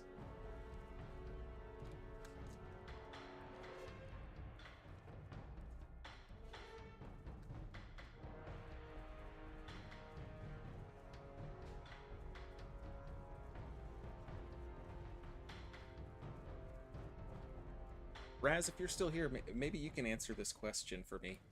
What is up with Warlocks putting on Curse of Wreck all the time in PvP? I've seen it happen to me like 5 or 6 times now. They'll put Curse of Wreck on me, and then they still try and cast Fears. And then it doesn't do anything. And then I'm doing more damage because of the Curse of Wreck. What brings you here? Good luck, friend.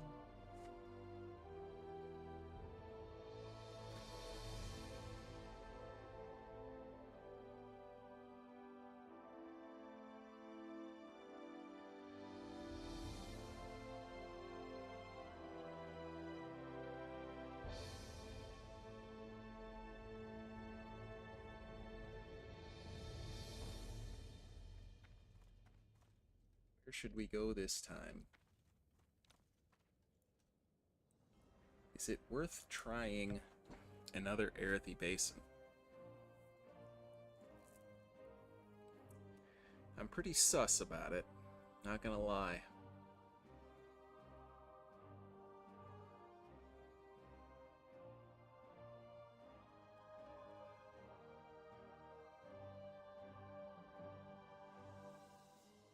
I should make a Horde tune so I can log over to the other side and check their whereabouts. See if the Horde Premators are in a game or not, and then I could safely queue.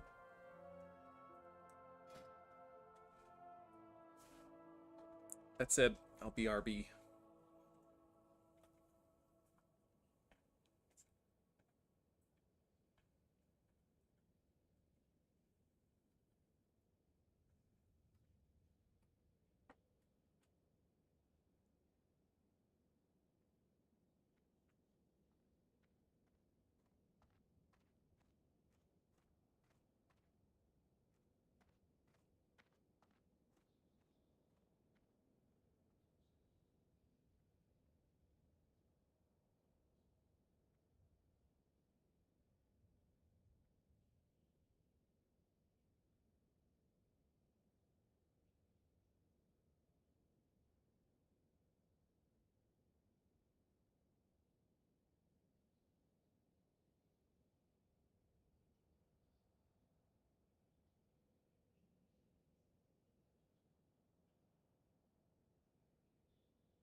yell.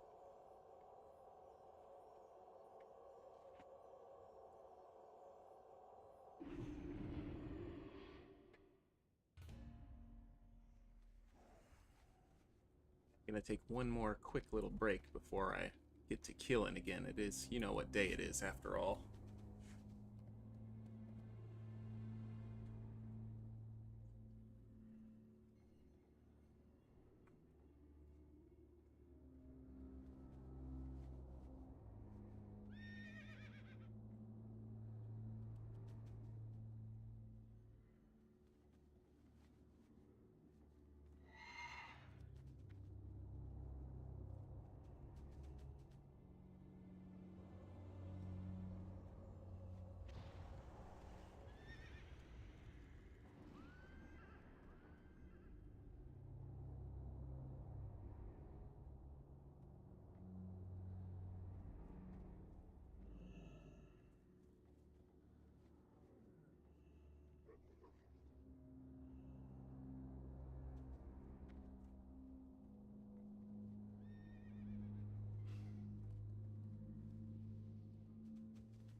Can you explain in short, the rotation of Exodin? Yeah. Give me 2 seconds, and I will go over it.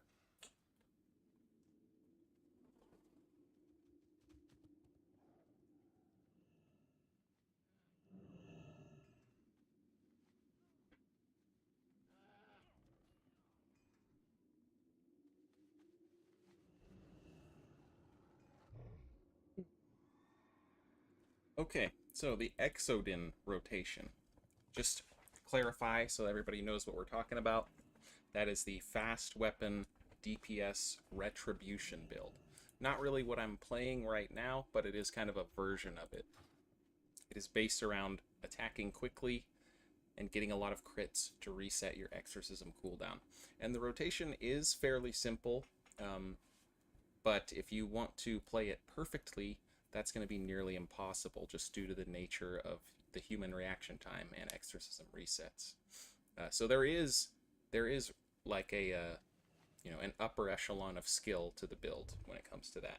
But the main thing that you do as an exo paladin, just normal rotation for everybody, is you put your seal up.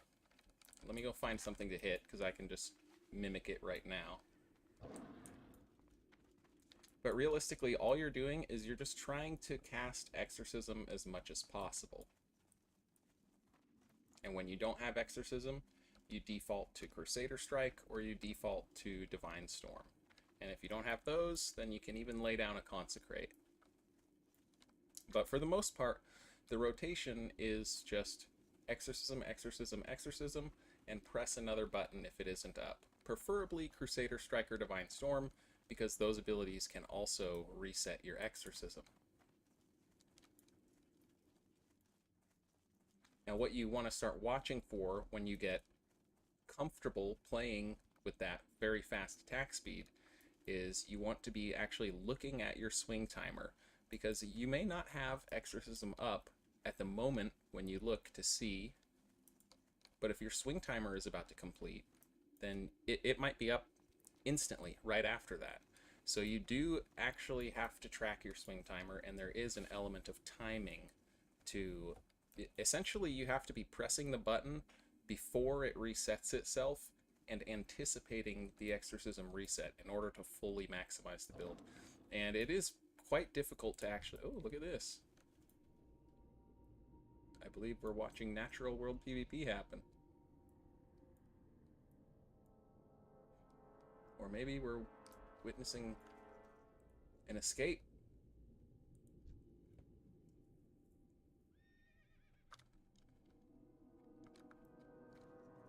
I think he managed to get away.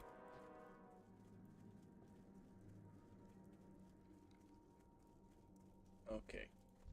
And Exodin, it is one of the rotations that I think it suffers a little bit more when you don't have world buffs, because it really relies heavily on the crit or the rotation itself to feel fluid, like you have enough exorcisms to cast.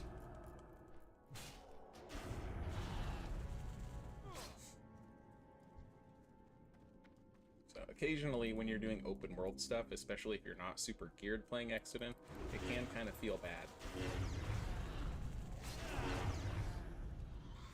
The entirety of the niche or the skill part of the Exodin rotation really lies in just learning when to anticipate those resets, and which means also holding off on your other buttons.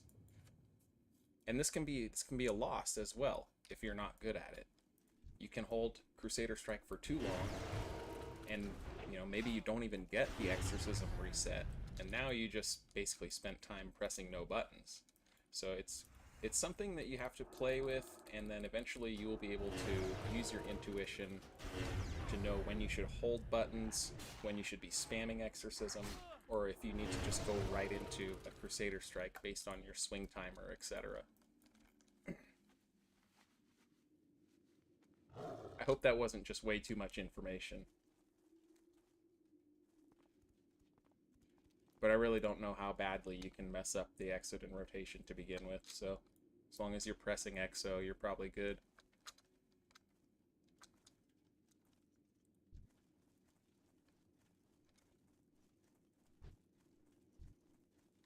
A High Warlord Rogue. Okay.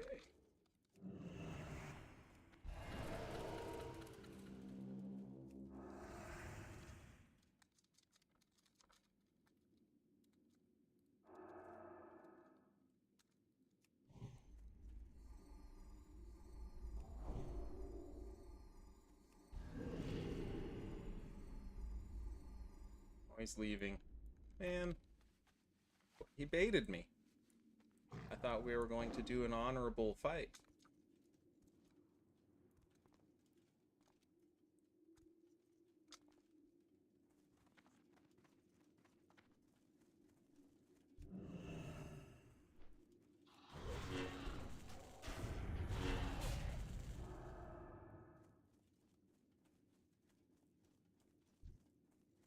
Stitched Horror might have enough health to kind of illustrate the reset thing a little bit better.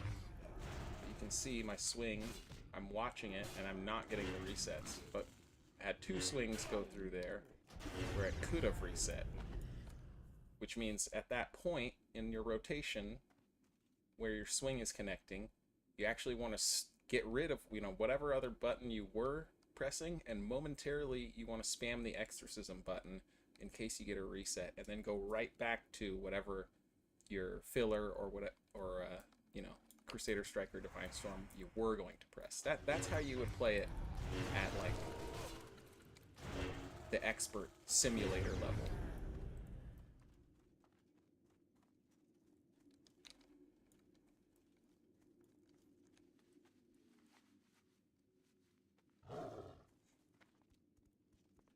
one of the benefits actually of Exodin though is that you can just kind of ignore your rotation a little bit, focus just on pressing exorcism whenever you want, and you can be looking at other things going on with the raid, like who needs to be dispelled, where people need to move, etc. I find it to be probably one of the best builds you can play if you have like a raid leader responsibility or something of that nature, where you're needing to watch timers and call things for the rest of the raid, or look for people that are having the Kel'Thuzad shadow thing under their feet and telling them to move. So if that's the sort of position you're in, it's a very advantageous build to play.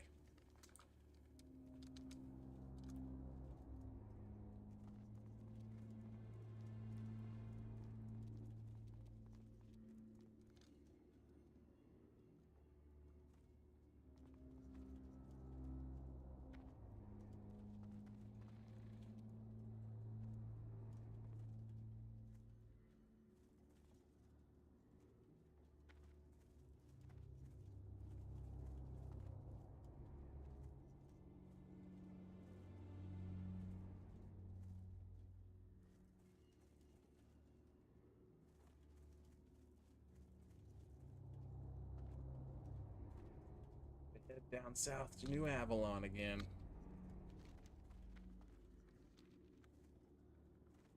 Tyr's Hand, I guess, would be the more accurate term, since I'm not going all the way into New Avalon.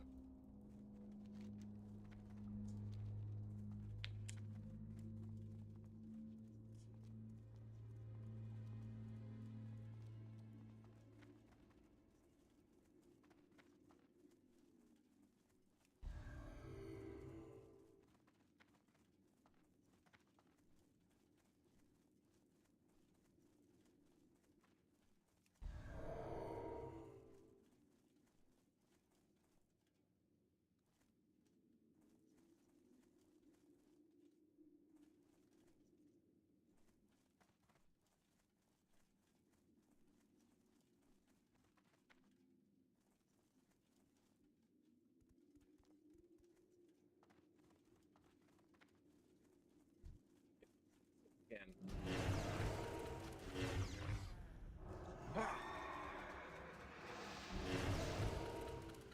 Okay.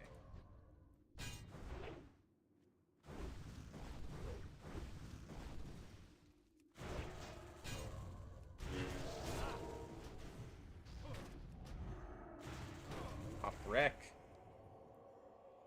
Does want to fight.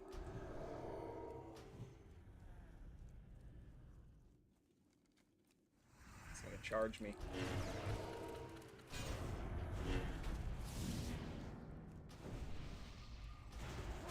Two stacks, 3 stacks, big exo, big shot, judgment, lay conk back down, finish with another exo.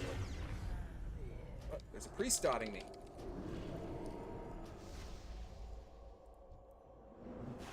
Come here, you little bastard.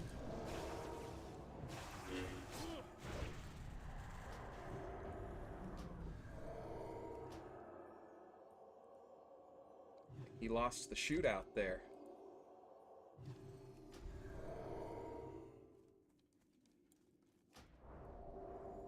I think Toxif is a former Paladin player, so I'm going to leave him alone in the future.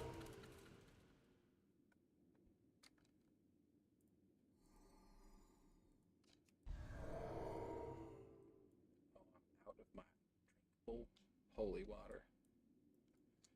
Well, now we're in a real situation. I don't think I have any MGDs either.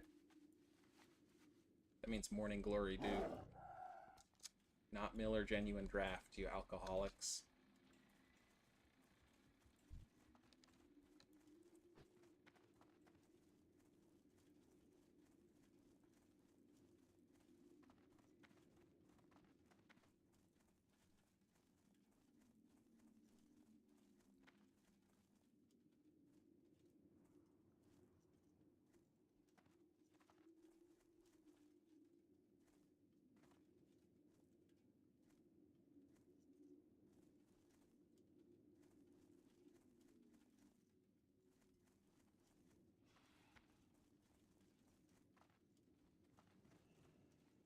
Is there... Oh yeah, the innkeeper will have water. Very good. Of course. Open for business.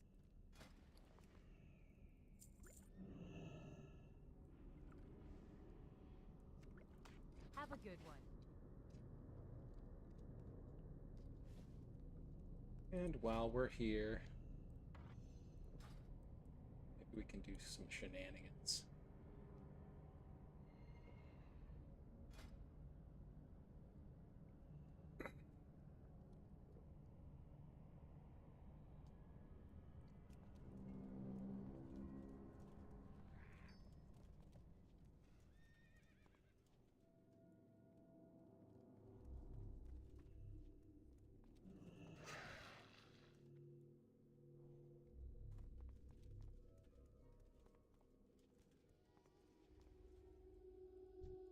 Can't milk these. Let's try. Oh, I couldn't milk them. I was too slow.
Oh, that bat just killed that poor horde. This guy didn't do anything about it.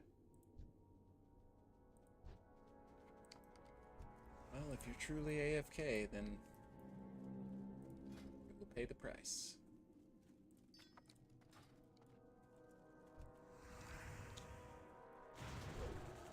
One stack, 2 stacks, spell power up. Boom!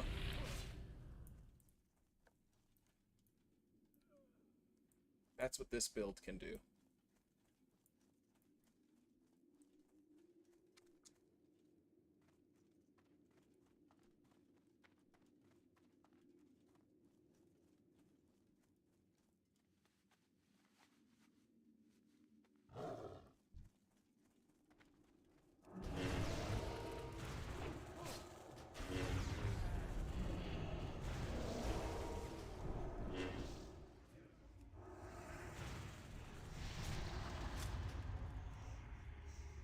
Interference. It's not good.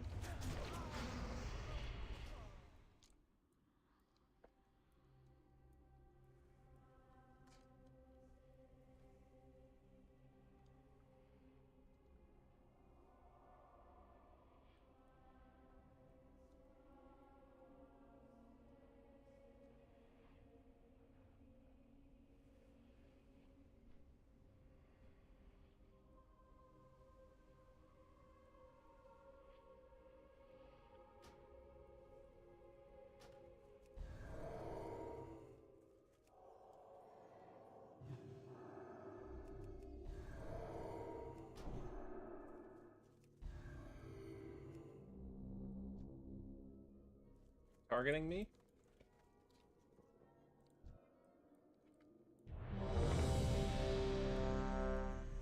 I'm ready.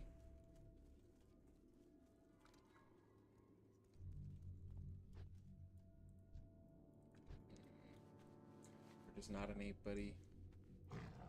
Does not appear to be anyone we can engage before taking this Q.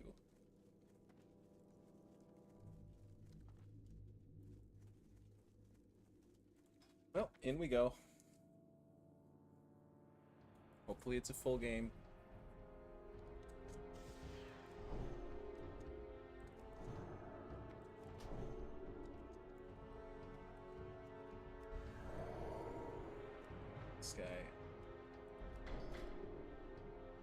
as the Hammer of Jizz. Glad he won't be smacking me with that.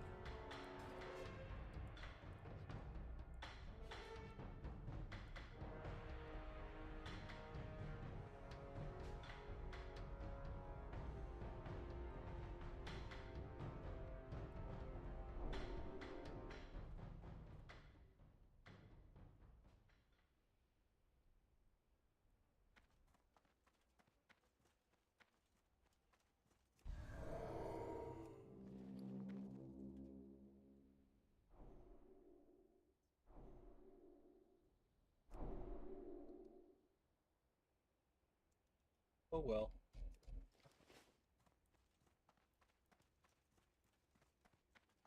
I have to raw dog this one.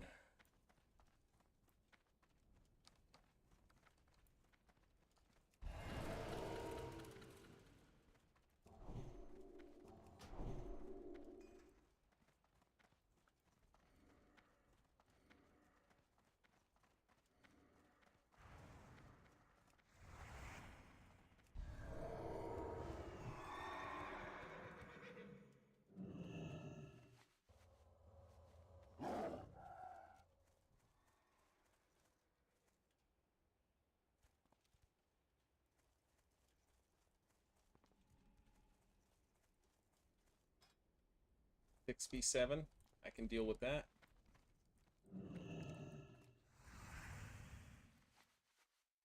I am now authorized to use consumables. We're technically at a disadvantage.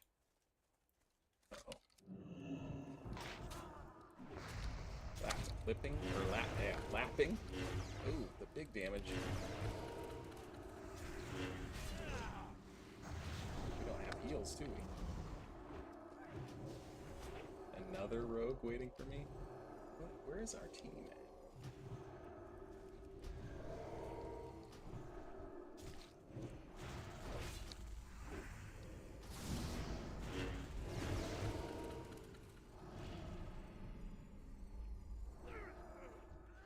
Boy, I got a big exo for this dude as soon as I'm unblinded.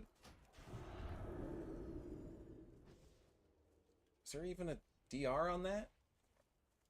Or is this 20 seconds of blind? Into a Shadow Priest stun.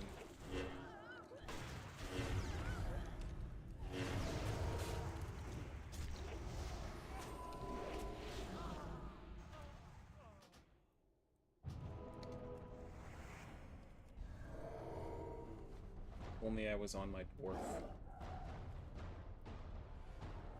$10 from, let me get your full name up here. Durnan, I can't read the rest of it. I'm sorry.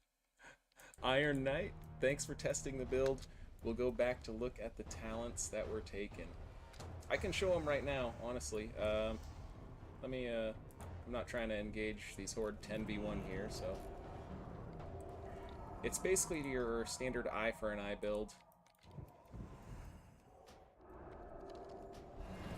One in the house, if you dare. Oh, I don't have PvP trinket on. Being bad at the game. So anyways, it's just your standard eye for an eye rep build, basically. Oh, this is the wrong talents. Right here. So Benediction, Improved Judgment, Vindication, Conviction, 3 points in parry, and Eye for an Eye. And then in Holy, you know, a lot of these talents you can kind of move around as you like, but just down to Holy Shock, 31 Holy, and I have 0 in Prot. You're probably asking yourself, isn't hit rating an issue? And the answer is no, not really.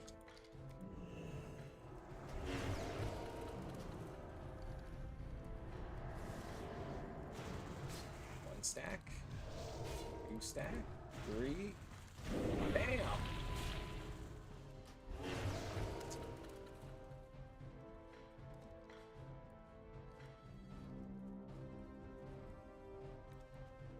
This is a shockadin build that is very, very capable of killing healers, as I just demonstrated.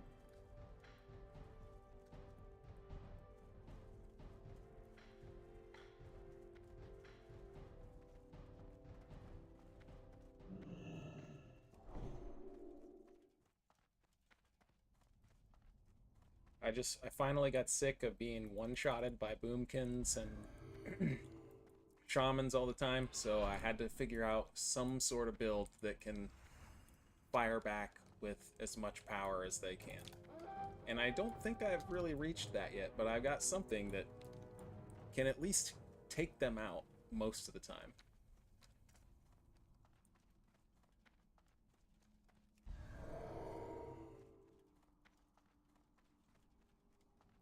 Oh god.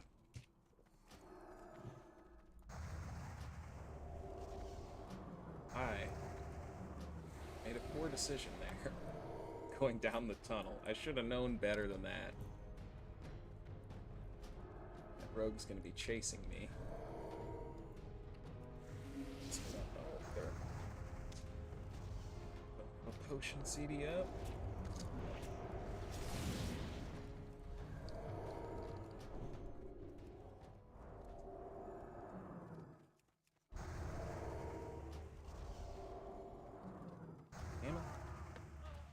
It was doomed. There's nobody in this match. It's 4v6. I suppose I can hole up in the flag room and just try to prevent them from getting it. Maybe more people will join.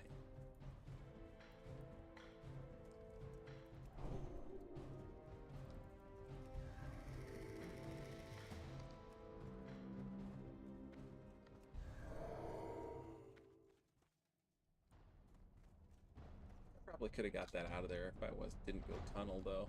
That was just bad shot selection on my part.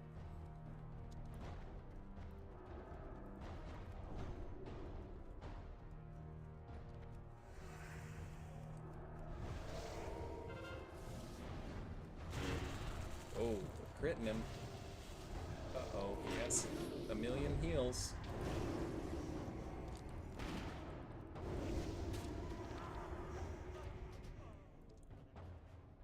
Yeah, I think it might be hopeless.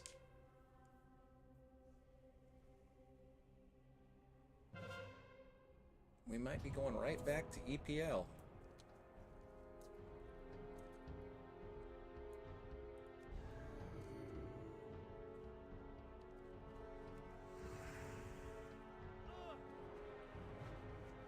Let's test them. Let's see if they'll make a mistake and let their flag carrier separate himself from everybody else. You know, sometimes you can catch these guys lacking.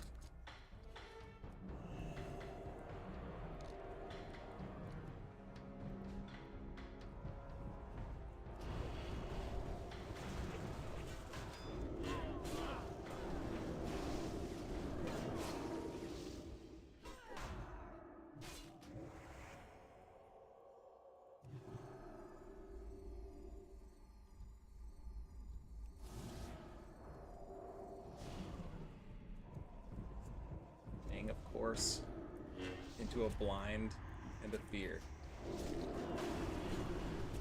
They really didn't want me to get away. Yep, you're right. Alliance have been sucking, or BGs have been sucking for Alliance the last few days. I mean, there's nothing I can really even say about this one. It's just we don't have any people.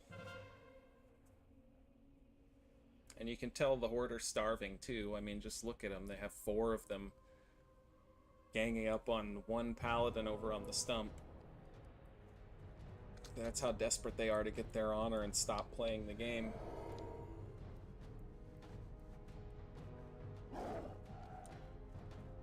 I guarantee you they're not fans of this either.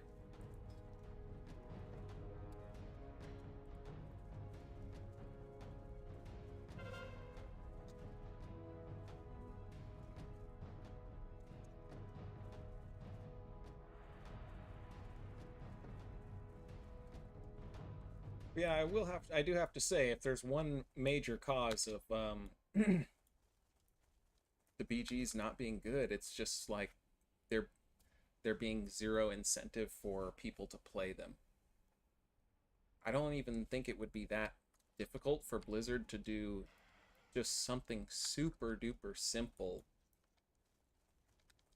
to make people more interested in BGs. Maybe a token that you can use to buy cosmetics or something. They're already existing ones. So that if you don't want to do dungeons and grind reels all day, well, you can do BGs. Or make the cosmetics purchasable for BG marks. That might be an easy win right there. Doesn't seem like that would be some monumental feat of coding, even though Blizzard says that they just don't have it in their budget or whatever to really focus on PvP.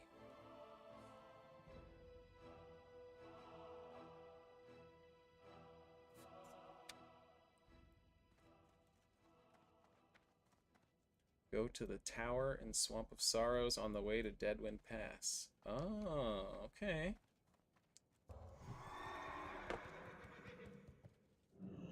We can go test a new PvP location. Surely there are people doing Karazhan today. Why not make their day a little bit worse?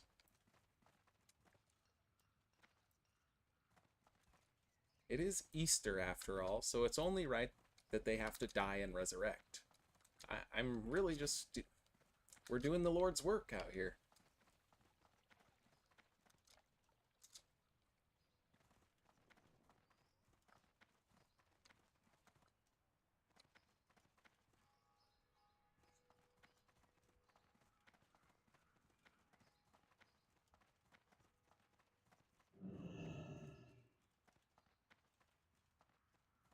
Well met. Light bless you.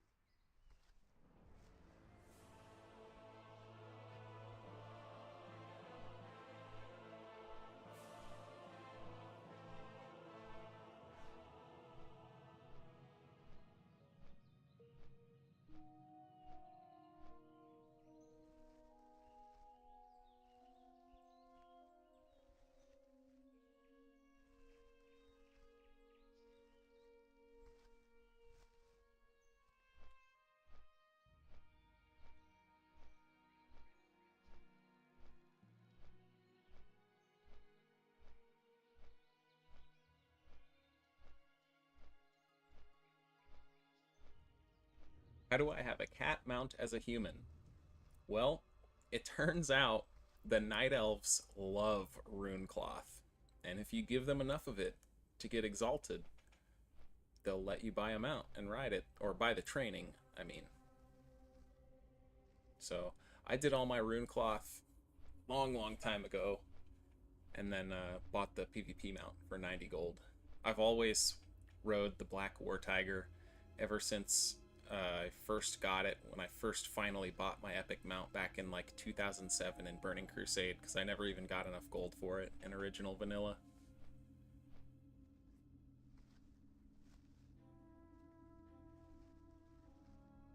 Other mounts are cool. I rode the Baron mount for a while in Wrath, just because it felt thematic, and it was pretty insane getting it to drop. But I just love the Black War Tiger, man.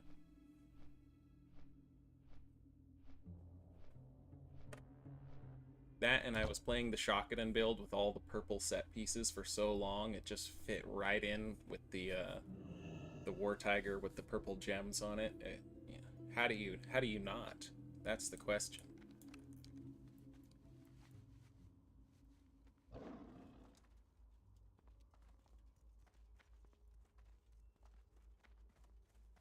Maybe now that I'm wearing more yellow and red, I could switch it up to one of the tiger with the red gems on it. I forget which one that is.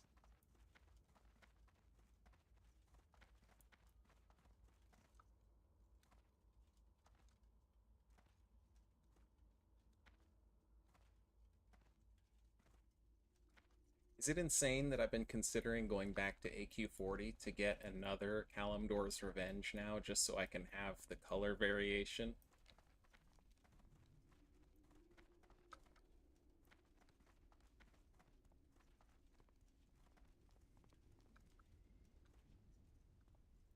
It would also allow me to have a weapon chain Kalimdor's, which, could be nice, because this build is a little bit vulnerable to disarms.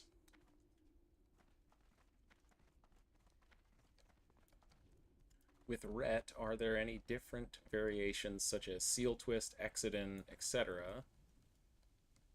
Is it easy to swap between them? Honestly, I don't think it's really that easy to swap between the Ret builds. Like, it doesn't take a lot of time to move from one to the other, but when you mentally get the rotation down in your brain, it is hard to break those habits at first. And my recommendation for if you are going to do something like that would be to utilize the PTR if it's up, and go and just hit the training dummy. And, you know, you're going to have to just grit your teeth and get through it at first, but once you actually really start getting the hang of your new rotation, they all feel good. The only one that I really don't like right now is seal stacking, because I played it for 2 phases and now it's kind of boring to me. But I think both Twist and Exo feel good. Have I just been running past Horde scum and filth this entire time?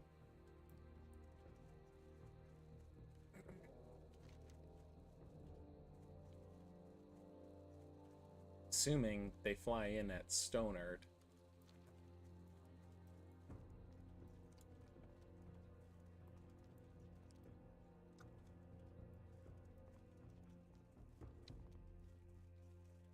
Quiraji mounts mount faster after dropping combat. Oh, it's Foxbane!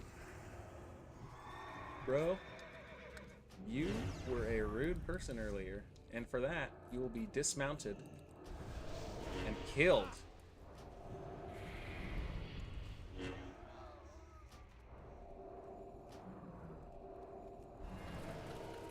That's kind of a big-ass ripperoonie that he got ganked like 6 times by me in EPL, and now I show up here at Swamp of Sorrows while he's trying to do Karazhan.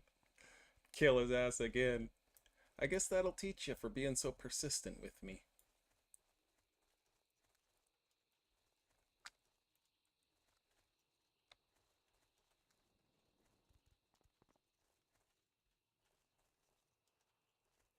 What dismounts them? It is my Disco Ray. Where is it? Oh, they're down here. The Discombobulator Ray. It takes your grenade cooldown, but it transforms the target into a leper gnome and reduces their movement speed and damage, I think? Yeah, and spell damage by 40 and movement speed by 20%. So very useful item for open world combat and catching people with this build, because I don't have Avenger's Shield. And I could take it and use it, I just don't really like to do that. So what happens when you swap any piece of gear? Right now, I have my shock and awe buff on. Let's equip a weapon. Now my buff is gone. So if I were to do a shield swap and, you know, do the slow for Avenger's Shield, I'd have to swap back and then make sure I have another GCD to Holy Shock again. My Holy Shock would do way less damage to begin with, because I would be rebuffing myself. So it makes it very clunky to play with Avenger's Shield, because of the way that all interacts. And since I didn't have any grenades on me to begin with when I started playing this, I figured, why not just grab some Disco Rays and use that instead. And it actually has been a phenomenal addition to the kit, even when I'm not using it to dismount people and I'm just using it as a slow.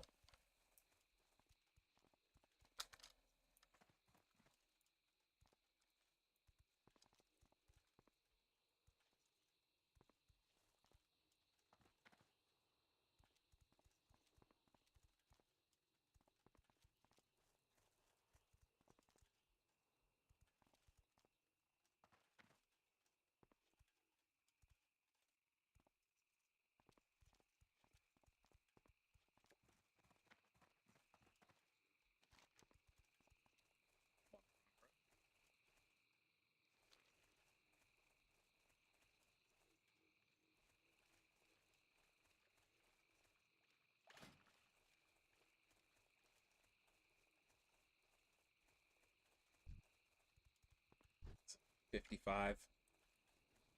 I'll allow it.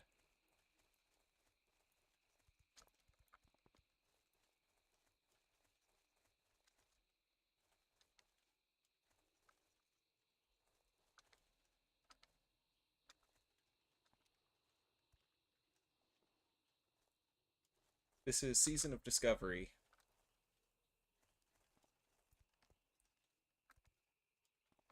We're out here searching for world PvP right now because the battlegrounds are not too populated this Easter Sunday.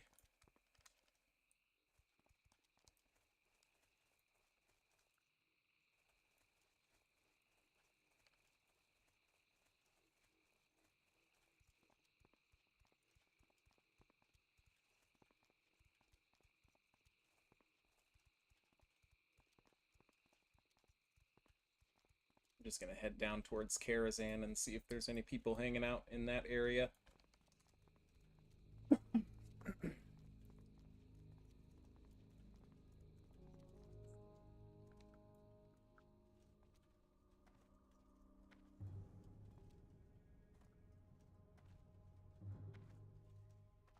Yeah, Winter Spring is always active with the bots.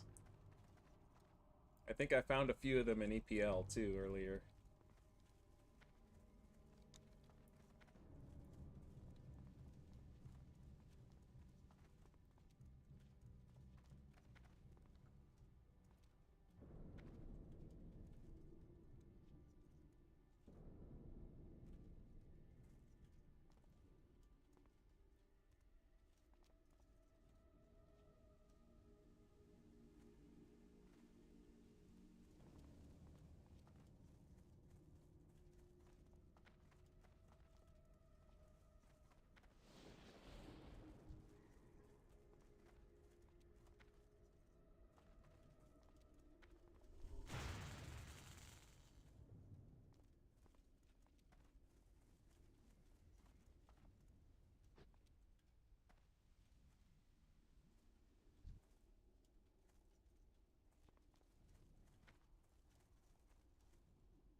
And you know what? Let's approach him peacefully.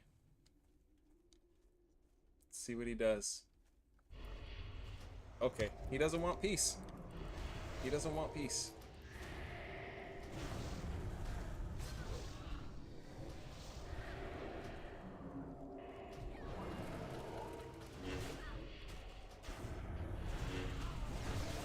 You chose your fate, bro. There's nothing I can do. It's just his horde instincts. Oh, he's back.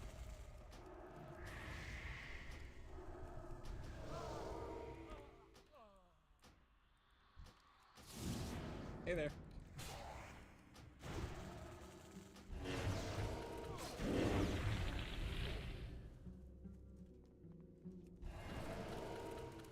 Enjoy your Karazhan.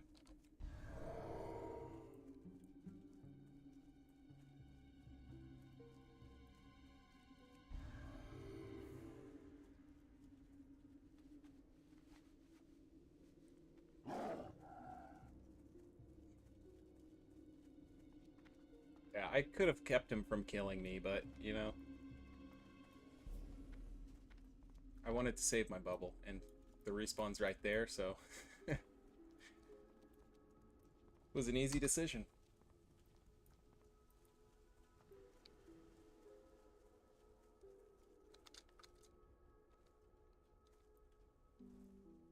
Maybe his day will go a little bit better now, since he did get, you know, technically he did get the kill on me.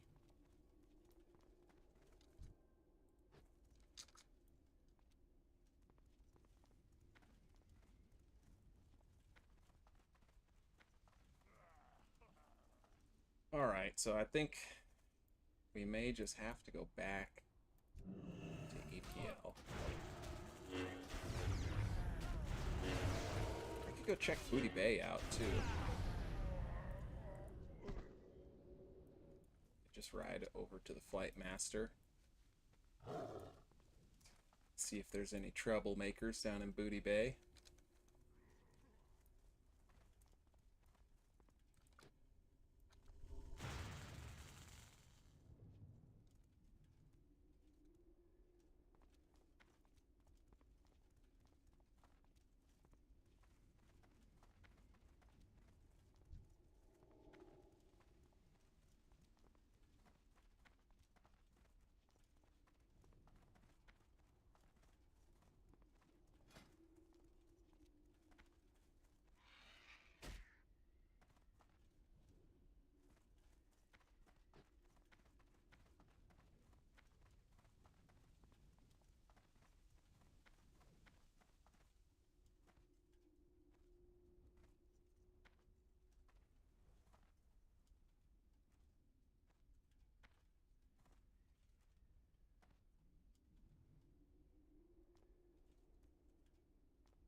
Well met.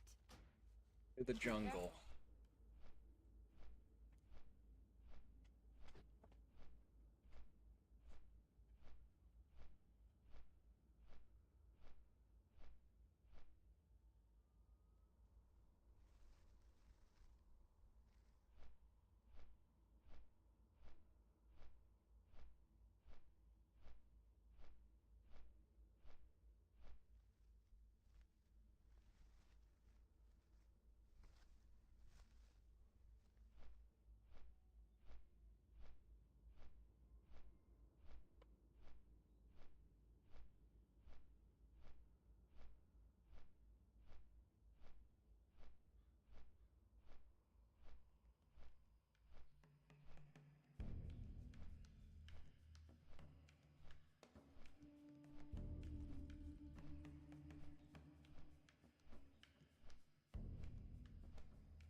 The eagle has landed. It's time to inspect the perimeter.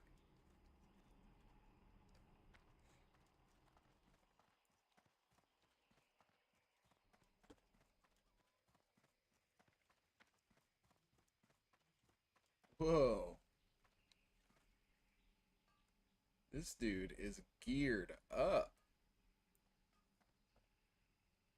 Locktar. God damn.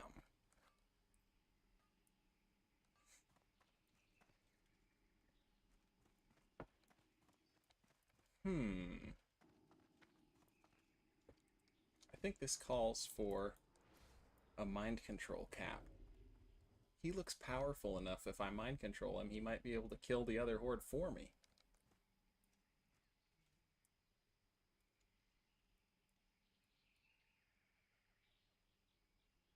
Hopefully we don't get a backfire.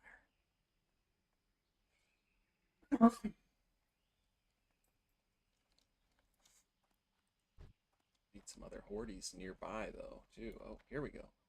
Oh, level 31. Well, that's just gonna be the way it is, then.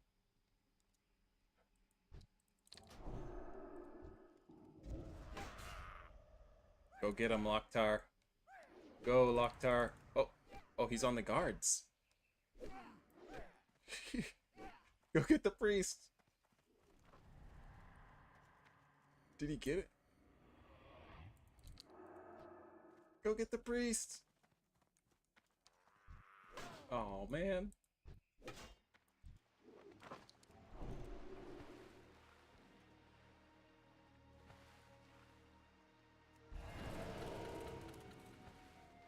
So yeah, paladins can fly now.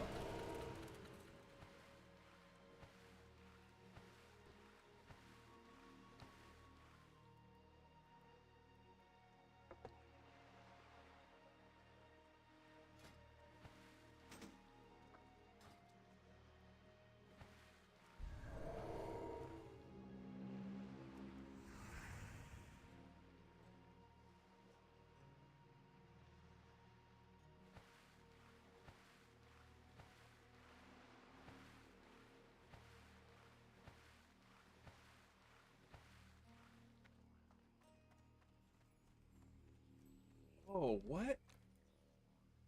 He gave me a Valor of Azeroth? Sick! Oh, I'm gonna start mind controlling warriors more often if they're gonna be doing that.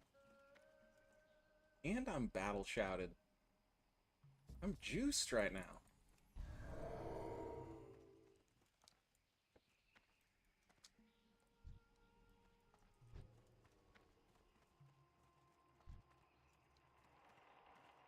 What's going on here?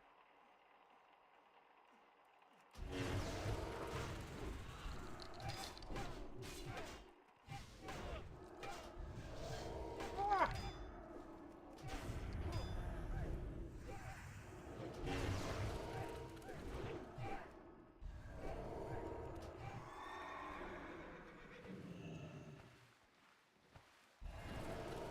They almost got me.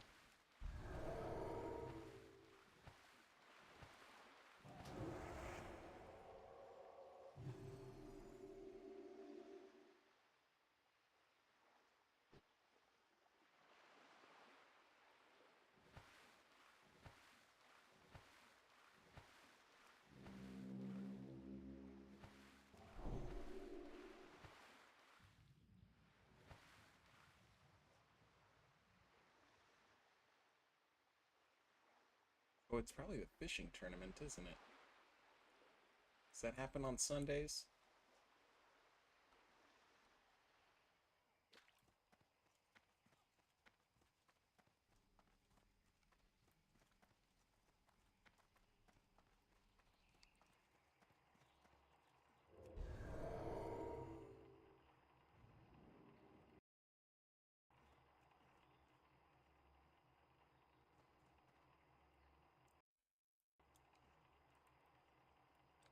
I believe Mr. Seamain will have to be the next victim.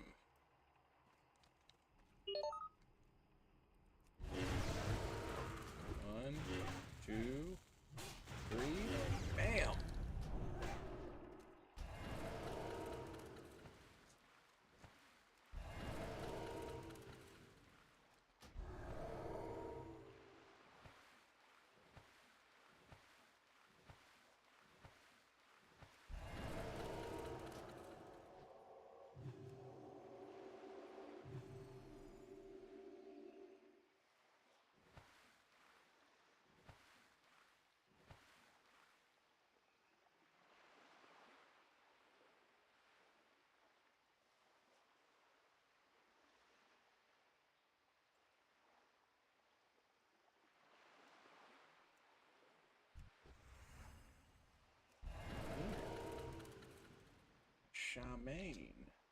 Oh, it's moving.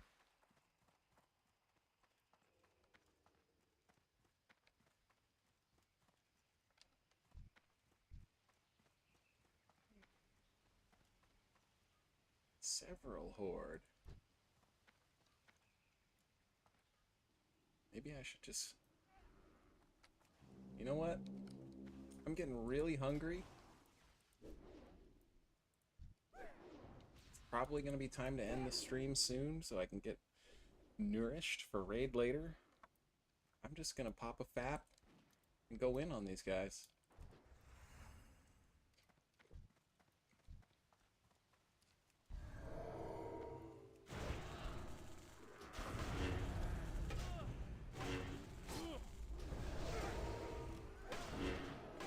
I think I popped a lap instead of a fap by accident. Oh well.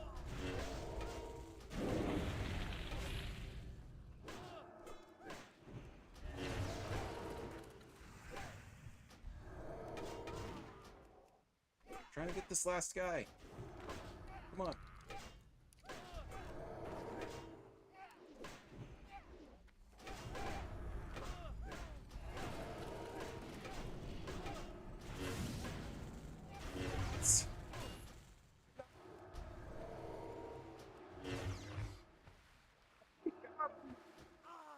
We got him. Ah, alright. The rampage is over. Thank you everybody who tuned in. I'll show my gear one last time before I turn the stream off. My time-worn shockadin build.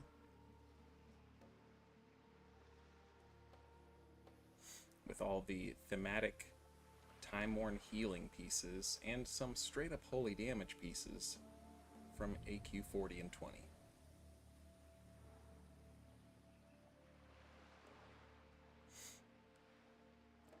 I'll be streaming again at 9 p.m. server, doing the Scarlet Enclave raid. Hopefully, I'll see some of you guys then. OGB.